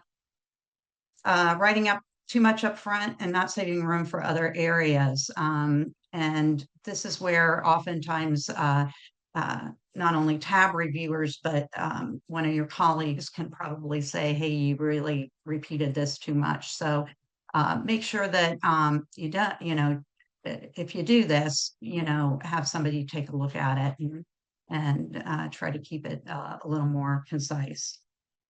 And ignoring notes. In section 5, which we've all been looking at during our group exercise, evaluation criteria. There are notes in there where they talk about, inability to draw on other sources of funding. You might only get 2 instead of 5 points. That's important. We've talked about how the fact that 2 points can knock you out of the running. Certainly 3 in some cases. So make sure you read those very carefully. If they say note or example, look at it. Non-cohesive story. Again, if things just aren't meshing together, that's not going to make for happy reviewers and probably not a very good review. An incomplete response to criteria. I think someone mentioned, and it might have been in one of our participants, that they went through, it might have been one of actually the panel members, and highlighted the different parts of questions in different colors. And then as they wrote it, they also highlighted those to make sure they covered all of those. Because some of the questions are pretty straightforward, others go on. So you may be answering about 3 different things that are related. So just make sure you read those carefully. And this is just data sources. Please ignore, I thought we got the new slides added to this slide deck, but the last ones that say cite original source of data, originally we were looking at using the CGEST and EG screen that have been migrated onto private or nonprofit databases, but citing most of the data goes back to census or other things, but just plan on not using those. Plan on using the tools that Lucy talked to earlier, and that includes the EnviroFacts and the Enviro Atlas that she went over, also the TRI, which I do not have listed here. And then she talked about census, and here's some of your census links that you can use to find out a number of different, a lot of different information.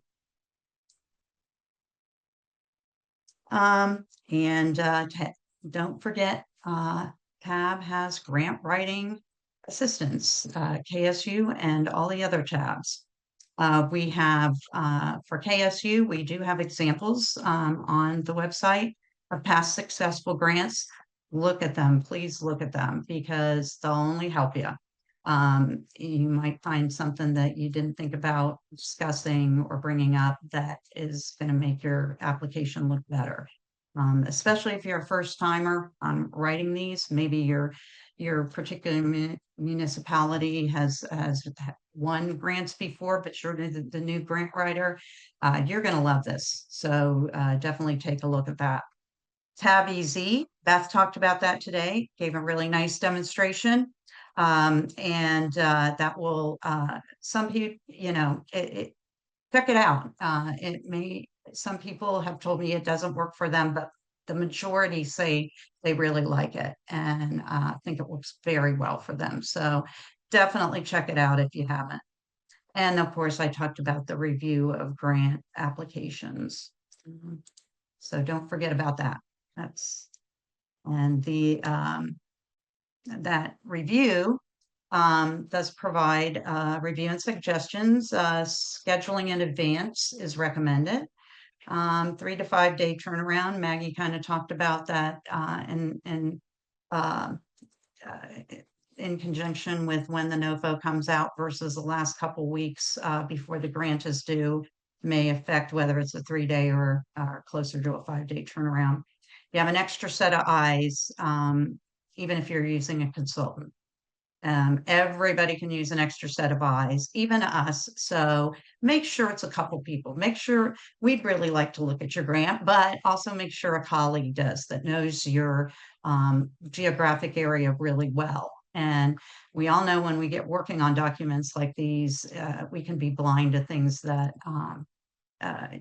we've just seen it again and again, and you really need a fresh set of eyes to especially since these grants are so competitive. We can do a second review if time allows, so keep that in your back pocket.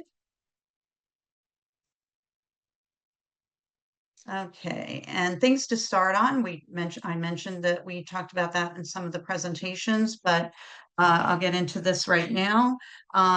The first thing with assessment grant funding is finding out whether the right grant funding, what grant funding is right for you, and